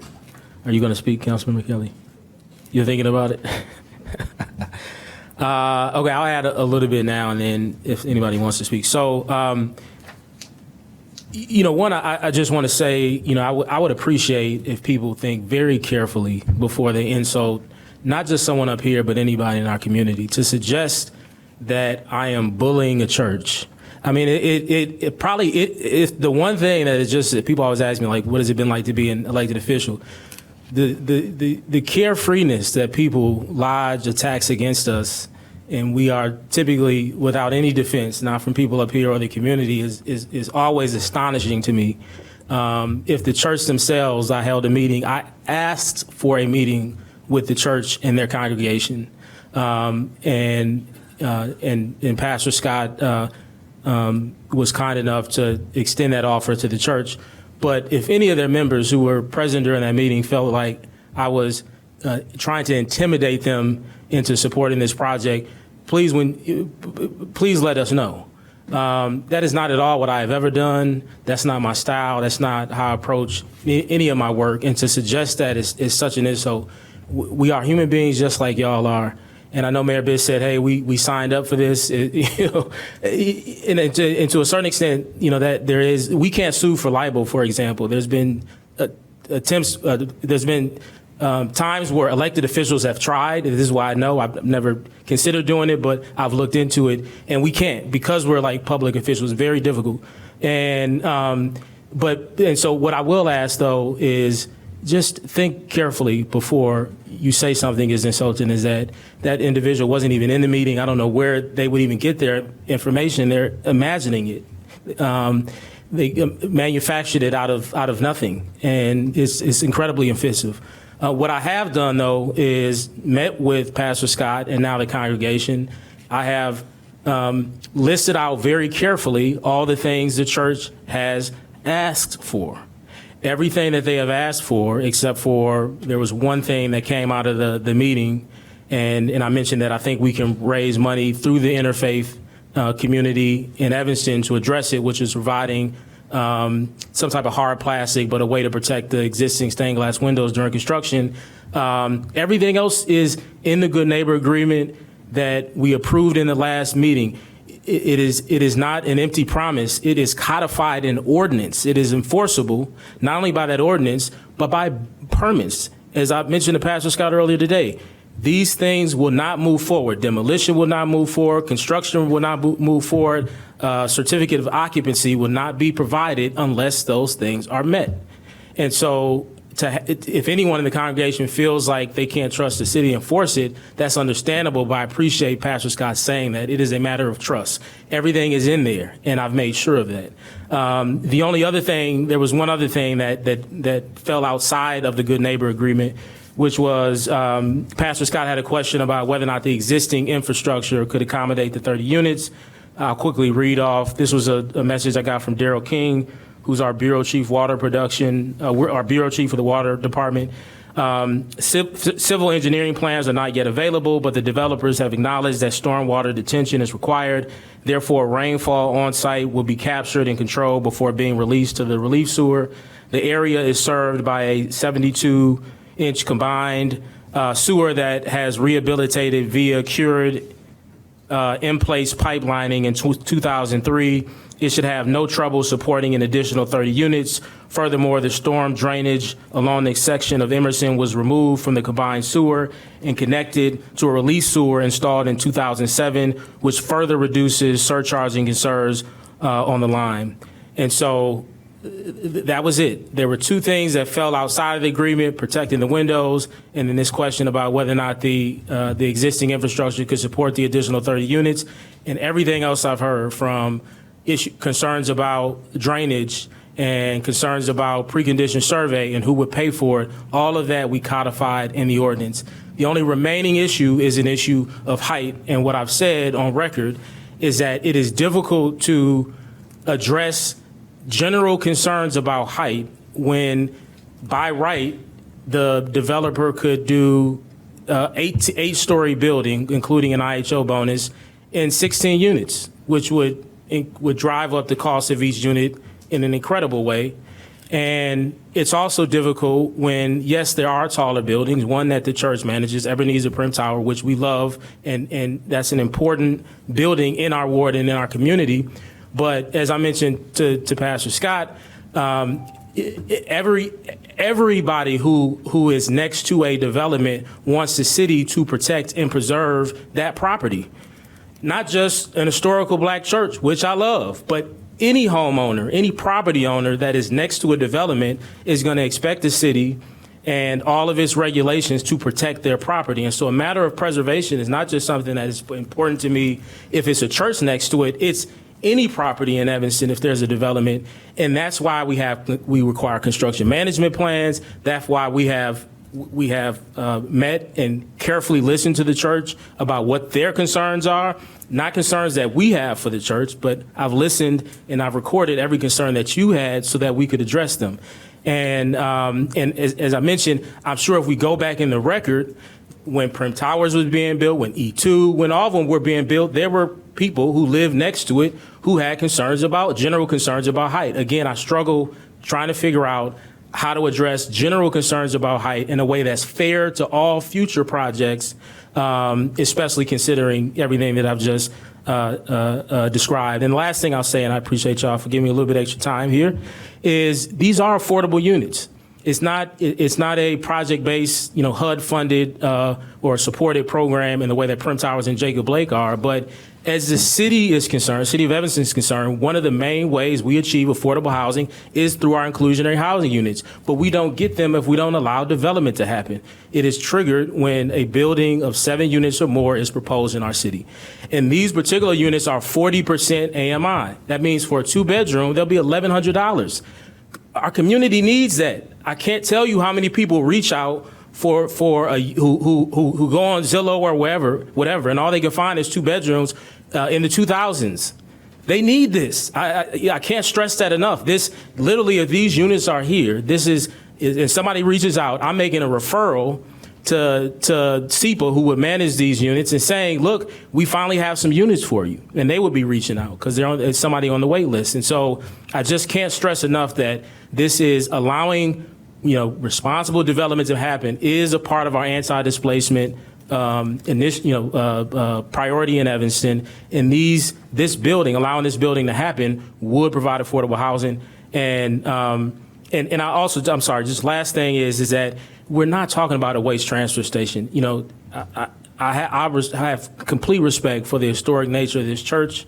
If there was a waste transfer station trying to open up a liquor store, I would totally understand, people saying like, look, this is just an affront to the church. It's housing, which will include affordable housing. And there was a public comment made, it's not a legacy black family that owns this property. The city's taking it through eminent domain and with development. This is privately owned, and the private owners have proposed a development for it. We're not tearing any historic anything down, whether a black historic building or not. It is a private owner who is proposing a housing development on their property.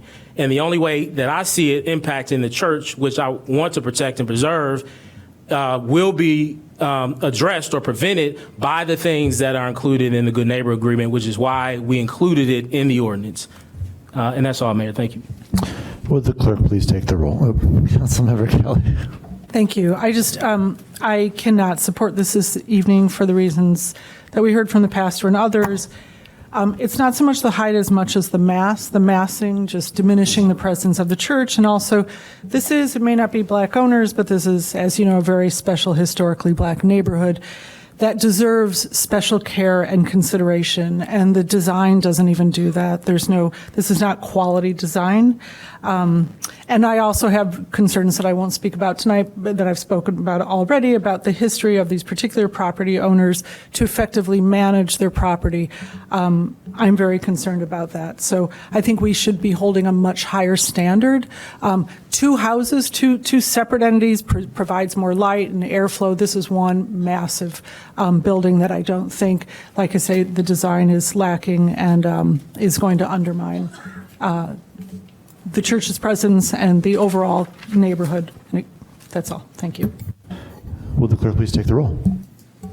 Councilmember Burns. Aye. Councilmember Davis. Aye. Councilmember Rogers. Aye. Councilmember Hadakaris. Aye. Councilmember Kelly. No. Councilmember Isles. Aye. With 5 voting in favor and 1 voting against, the motion carries, and ordinance 36-0-26 is adopted.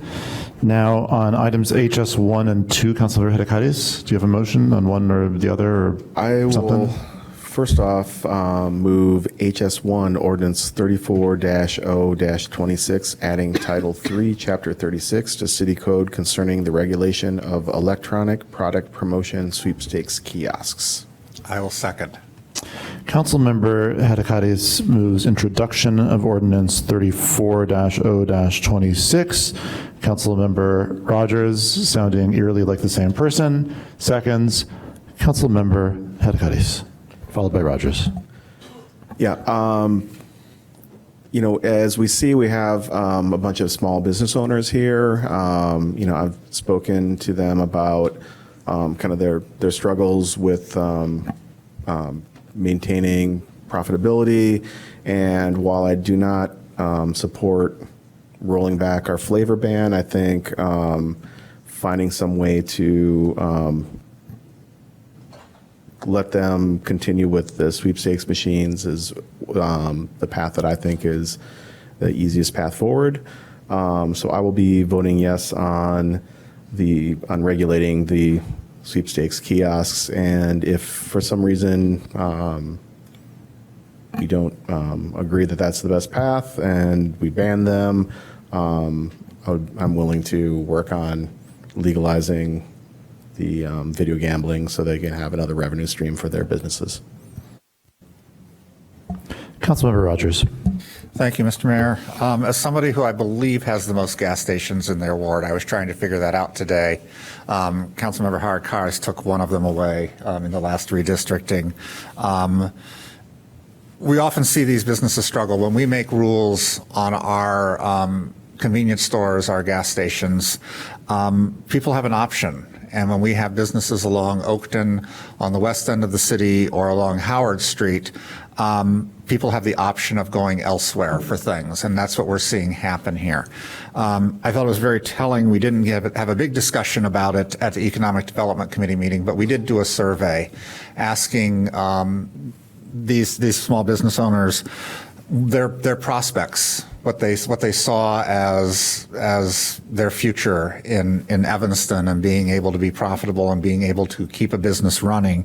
And it was not a good outlook from them. They are concerned. We see them trying to find ways to stretch their dollars and make their businesses more profitable. They do things from convenience stores as part of their businesses to fast food restaurants as being part of that. This is another way they're trying to do it. And I'm very much in support of these small businesses and keeping them going. I just want to also add quickly, there is a fallacy out there that gas prices are high, and so they are making a lot of money in this economy. They are not. Gas prices are high, but their wholesale prices are just as high. Their margins are just as tight as they've always been. So I will be supporting this aspect and not the second aspect of HS2, which is an outright ban. I think we can regulate, and I think we can do it in a sensible way where the city knows where these are operating, that we're keeping some general oversight on them. But also, I don't want us to be so encumber them in so much through regulation that they become unable to continue with this type of operation. So I will be in support of this one. Councilmember Riles. I appreciate the challenges in running small businesses. I do, but I am in favor of the ordinance that bans it. The Illinois Gaming Commission has suggested a ban is appropriate. We banned video gaming in 2009 because we felt there was a heavy social cost involved. This mimics gambling. I received a number of letters from constituents opposed to this. I think there's a negative impact on the community. Most other communities similar to ours have banned it. There's only 2 that expressly allow it. So I'm going to favor the ban version of the ordinance. Will the clerk please take the roll? The first one, the regulate one. Councilmember Kelly. Thank you. I also don't want to undermine or harm any of our small businesses, but I'm not excited about the idea of proliferation of this in our city. I don't see that as being a benefit. And I guess, particularly because this mostly kind of targets those with less, and as we know, the House always wins, right? So I'm not excited about that, but I would like to know, and I'm sorry, I got home from a trip late today, so I didn't have time to ask, is there any way that we can sort of grandfather in the existing ones and ban it going forward into the future? Again, I don't want to pull something out from a business that relies on this and has made it part of its, I don't know how many we have, but I'm sure we could prove the years of operation. I don't know if there's something that we could do along those lines. Thank you, Councilmember Kelly. It's something we could definitely look into. I don't know that I have an exact answer tonight, though. Okay, thank you. Sorry, I may want to hold this with that in mind. Alex, can you remind us, I know that this was already on a previous agenda. It was tabled, though not held, correct? Okay, so a hold is in order in that case. Is that a move to hold? So, yes, I would like to move to see if this could be, if we could look. Yeah. The move would be to hold. Are you making that motion? Correct. Councilmember Kelly moves to hold this item. Is there a second? Motion fails for lack of a second.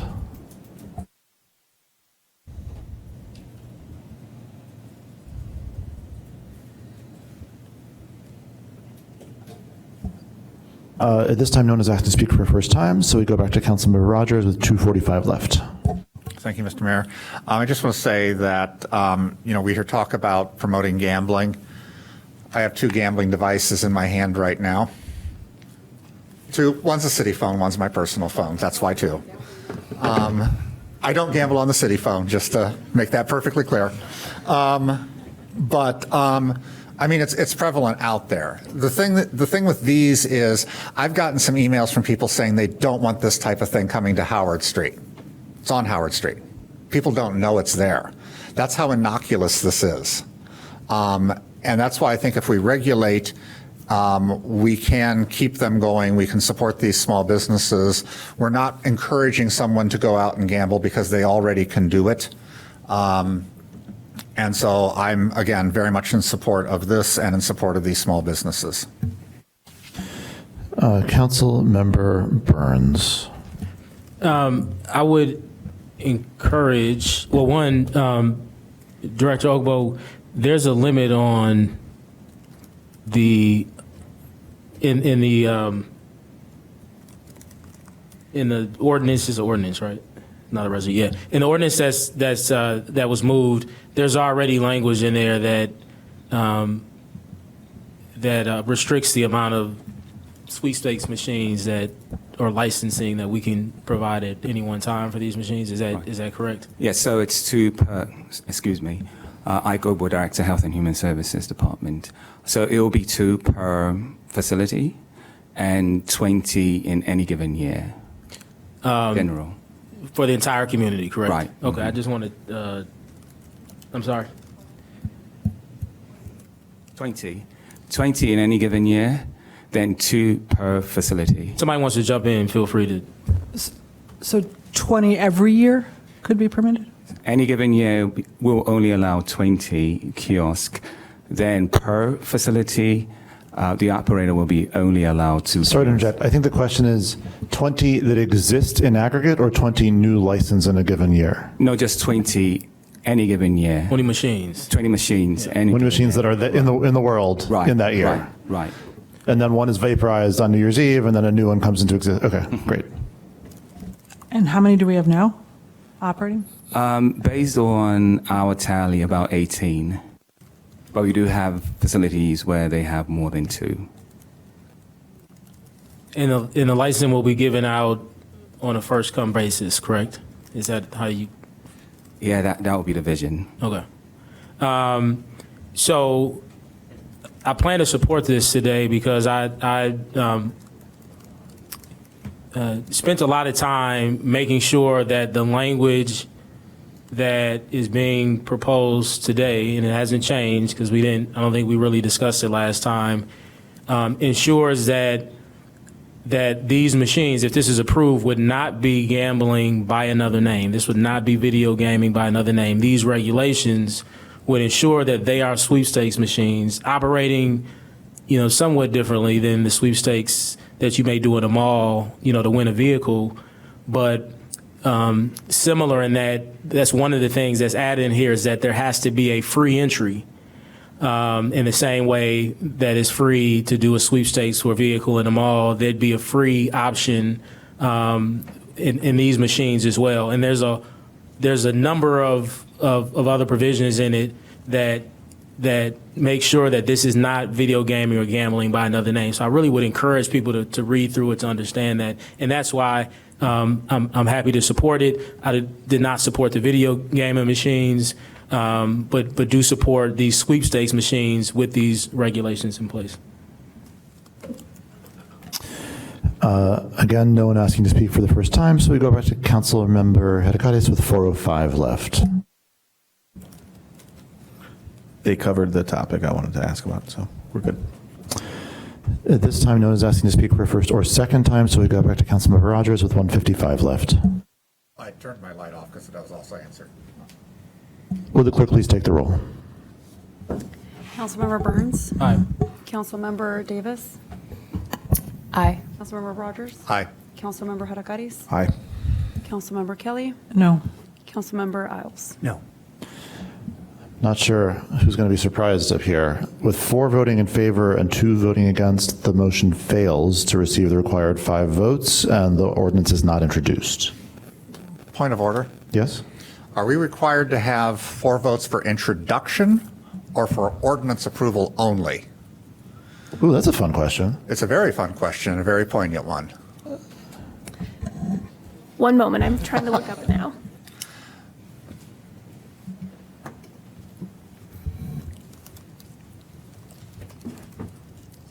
Because I don't think you need for introduction.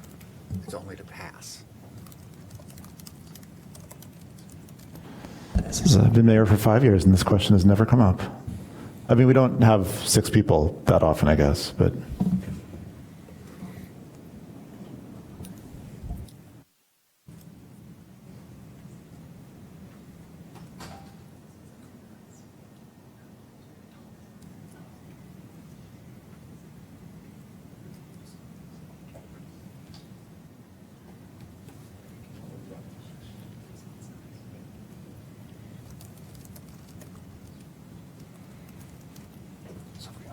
I would say that as we're waiting on the answer, and the body language is definitely not, like Alex is not at this moment, for those of you listening, she's not performing.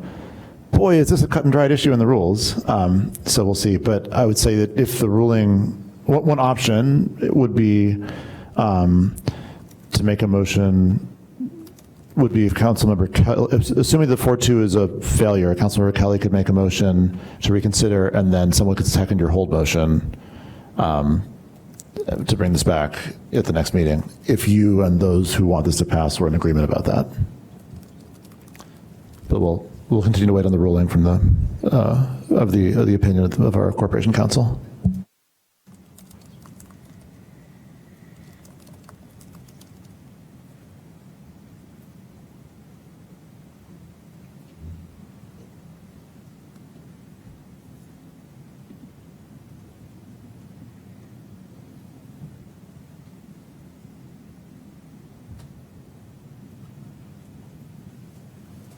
I apologize, it's the new rules. I don't know where it is in the new rules.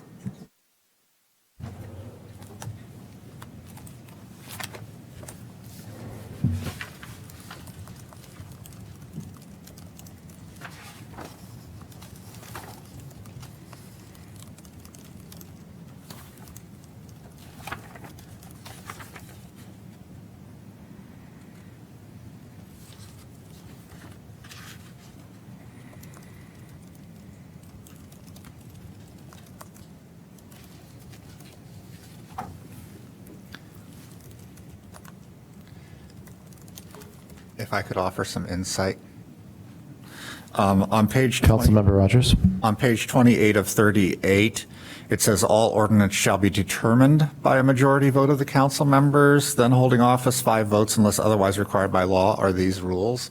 That's the only place I believe that a reference to this occurs, which is not introduction because that's not a determination.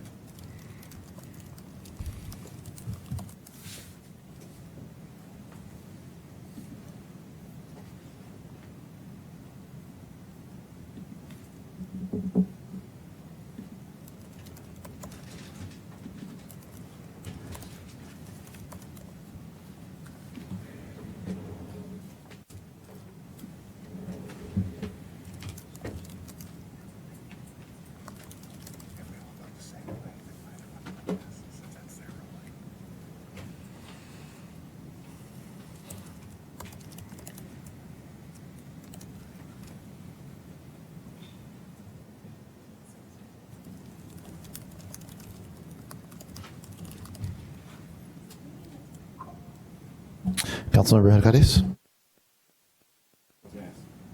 It's Alex something, but she's deep in. Yeah, so it just says all ordinances shall be determined by a majority, which is the 5 votes. It doesn't specify introduction or action, but I think determined sounds like a final action to me. It's not entirely specific, though. I guess I would, if you feel like there's ambiguity, I would rather that we not illegally pass an ordinance. So I would ask, do you mind making the motion to reconsider and then doing the hold? And for those who also like HS2, we could also hold HS2 and just kick this to a time when there's a full complement up here to actually determine the will of the majority.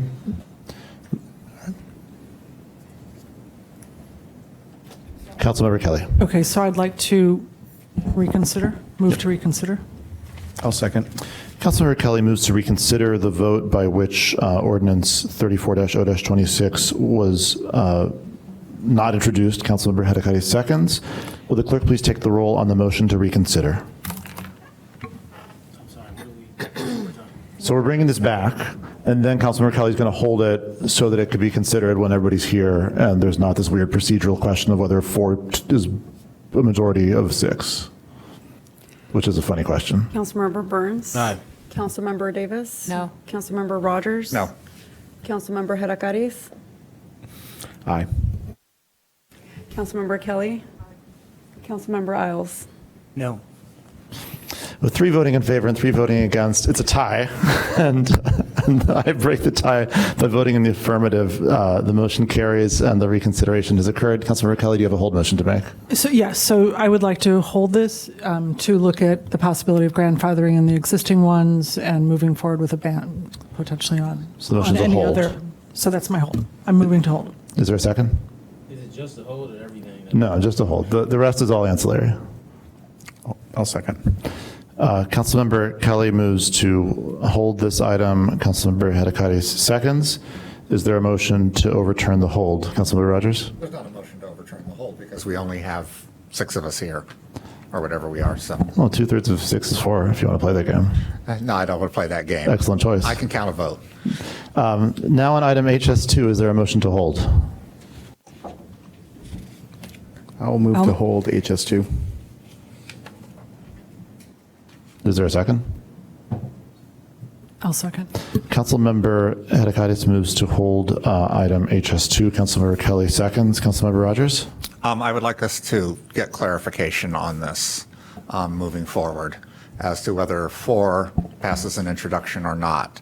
Like I said, my reading of the rules is a determination, and an introduction is not a determination. I would. If we need to change the language, that's fine. Yeah, that would be my request. I think your reading is reasonable. I think being conservative about whether you're properly passing something that's going to become an enforceable law is reasonable. I don't care which one it is. They're both justifiable, but I would say that folks who want the other interpretation, I would ask you to just make a referral. I'm sure people will agree, and we'll get it in. Okay, that was cool. Now on item FB1, Councilmember Rogers, do you have a motion? Mr. Chair, I would move item FB1, Resolution 122R26, adopting a policy for review of unbudgeted expenses and cost overruns. I'll second. Councilmember Rogers moves adoption of Resolution 122-R-26. Councilmember Isles seconds. Councilmember Rogers. Thank you, Mr. Mayor. This really is some unfinished business from the last council. We've kind of been operating under this policy, even though it was never truly codified by the last council. And so when there's been some discrepancy raised about this, we decided it was better just to bring it forward and actually make it into code, or not into code, but into an official policy through the resolution that is here presented tonight.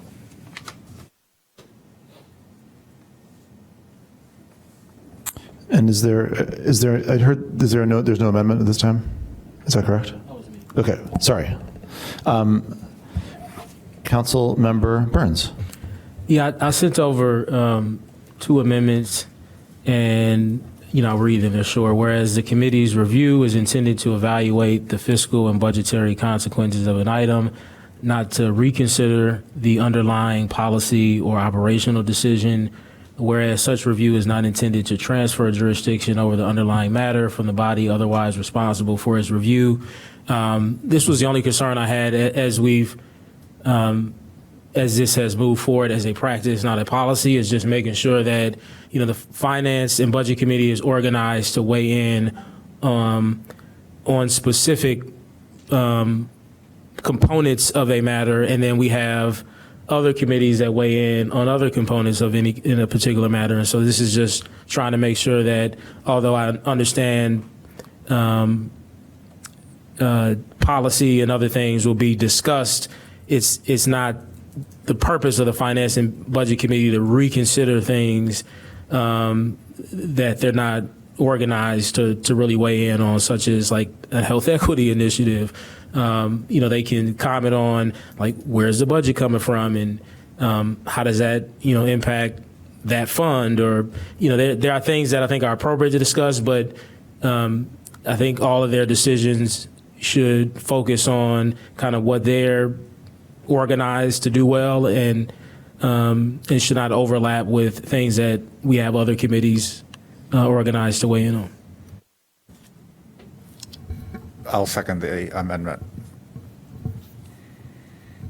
Councilmember Burns moves to amend Resolution 122-R-26 by adding the two whereas clauses just described. Councilmember Rogers seconds. Councilmember Rogers, your light is on as well? Yes. At this time, no one is asking to speak for a first time, so we go back to Councilmember Rogers with 4:20 left. Thank you. I spoke with Councilmember Burns before the meeting, and we are of an understanding that policy does come up during the Finance and Budget discussions. The job of the Finance and Budget Committee is not to necessarily override other bodies, but to look at the implications to our budget, and part of understanding the implications to our budget is understanding the policy and operations thereof. The other thing that we discussed is that if this is the policy moving forward, it would be very beneficial for Finance and Budget to be the last body to review it before council, because that way the policy is baked in, the budget is baked in, and if Finance and Budget reviews it prior and there's additional changes, that may affect the budget, that may affect those sorts of things. And Councilmember Burns, I don't want to speak on your behalf, but I think we were agreed on that as well, and he is shaking his head. So that's why I'm fine with this amendment being added in, because we have clarification on exactly how this would play out. Would the clerk please take the roll on the motion to amend? Councilmember Burns? Aye. Councilmember Davis? Aye. Councilmember Rogers? Aye. Councilmember Hadakaris? Aye. Councilmember Kelly? Councilmember Isles? Aye. With 6 voting in favor and none voting against, the motion carries, and Resolution 122-R-26 is amended. Now, because the addition of the whereas clauses is not a substantive change to the actual policy being adopted, a final vote is in order. Would the clerk please take the roll on the motion to pass the amended resolution? Councilmember Burns? Aye. Councilmember Davis? Aye. Councilmember Rogers? Aye. Councilmember Hadakaris? Aye. Councilmember Kelly? Councilmember Isles? Aye. With 6 voting in favor and none voting against, the motion carries, and Resolution 122-R-26 as amended is adopted. We now come to item AP1. I would say that I would ask for a motion to pass it and then a motion to remove Councilmember Isles. And if that motion passes without discussion, Councilmember Isles can just stay. If there's a debate about whether or not to remove Councilmember Isles, I'll have to ask you to leave, since I'm presuming you're recusing yourself from the you part of this. Is there a motion, first of all, to pass the resolution? Councilmember Rogers. Mr. Mayor, I would sorry, my microphone. Mr. Mayor, I would move item AP1, Resolution 124-R26, appointing board, commission, and committee members as delineated in the agenda for the library board. I'll second. Councilmember Rogers moves approval of Resolution 124-R-26. Councilmember Hadakaris seconds. Is there a motion to amend this resolution in any way?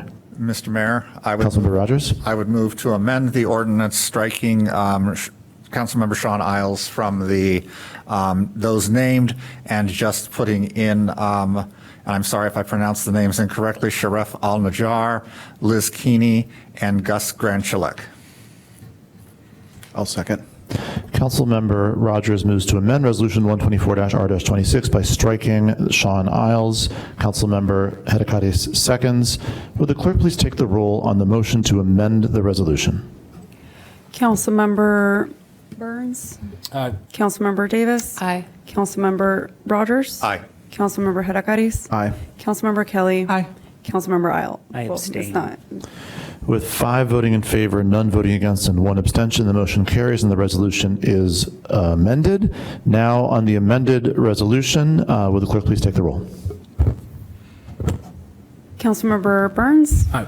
Councilmember Davis? Aye. Councilmember Rogers? Aye. Councilmember Hadakaris? Aye. Councilmember Kelly? Aye. Councilmember Isles? Aye. With 6 voting in favor and none voting against, the motion carries. Resolution 124-R-26 as amended is approved, and we now have a library board with a quorum of people approved with full terms, and the alternate person. And my intention is to continue working with the many community stakeholders who've been so generous in helping think through this to make sure that we get 4 more excellent appointments to the library board forthwith. This brings us to call the wards. Councilmember Burns. No comment. Councilmember Davis. No comment. Councilmember Rogers. Yes, real briefly. On our March 26th meeting, we had a discussion on the library and the status of the library and its relationship with the city. We, at that time, agreed to have a 90-day period for an IGA to be written, and my understanding was that was to be brought back for discussion. I tried to add that as a special order of business, but that was not accepted, and so at this time, I think it is appropriate to move that item to the APW with the intergovernmental agreement as part of that, and I would request an ordinance also that would make it a department of the city, so we can have both options before us for our completed discussion and hopefully put this issue to bed once and for all. I don't understand this motion you're trying to make here. It's a referral back. This matter is currently before council. What matters before council? The discussion on the library. I mean, that referral was dispensed with. So it's just dead now? Well, completed, I would say. Okay, that's my understanding, so I'll be putting in a new referral, I guess. Great.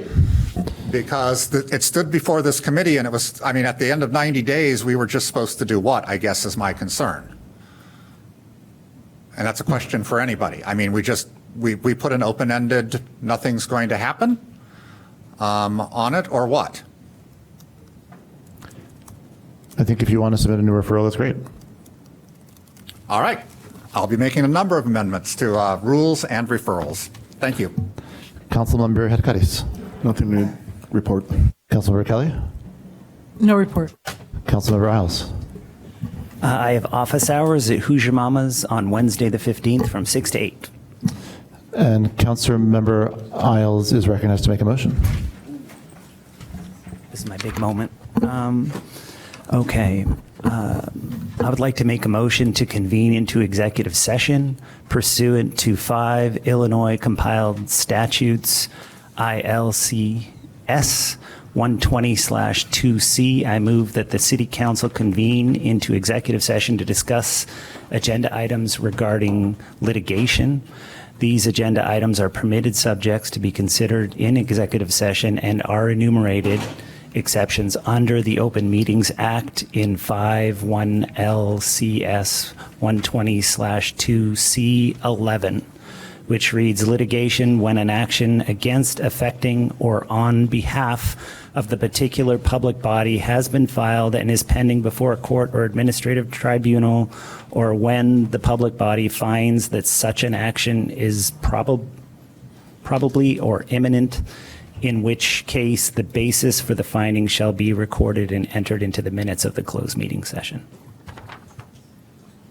I'll second. Councilmember Isles moves the City Council resolve itself into an executive session to begin immediately. Councilmember Hadakati seconds. Would the clerk please take the roll? Councilmember Burns? Aye. Councilmember Davis? Aye. Councilmember Hadakatis? Aye. Councilmember Kelly? Councilmember Isles? Aye. With 5 voting in favor and none voting against, the motion carries. And at 8:05 p.m., the City Council resolves itself into an executive session to begin immediately in the Council Library.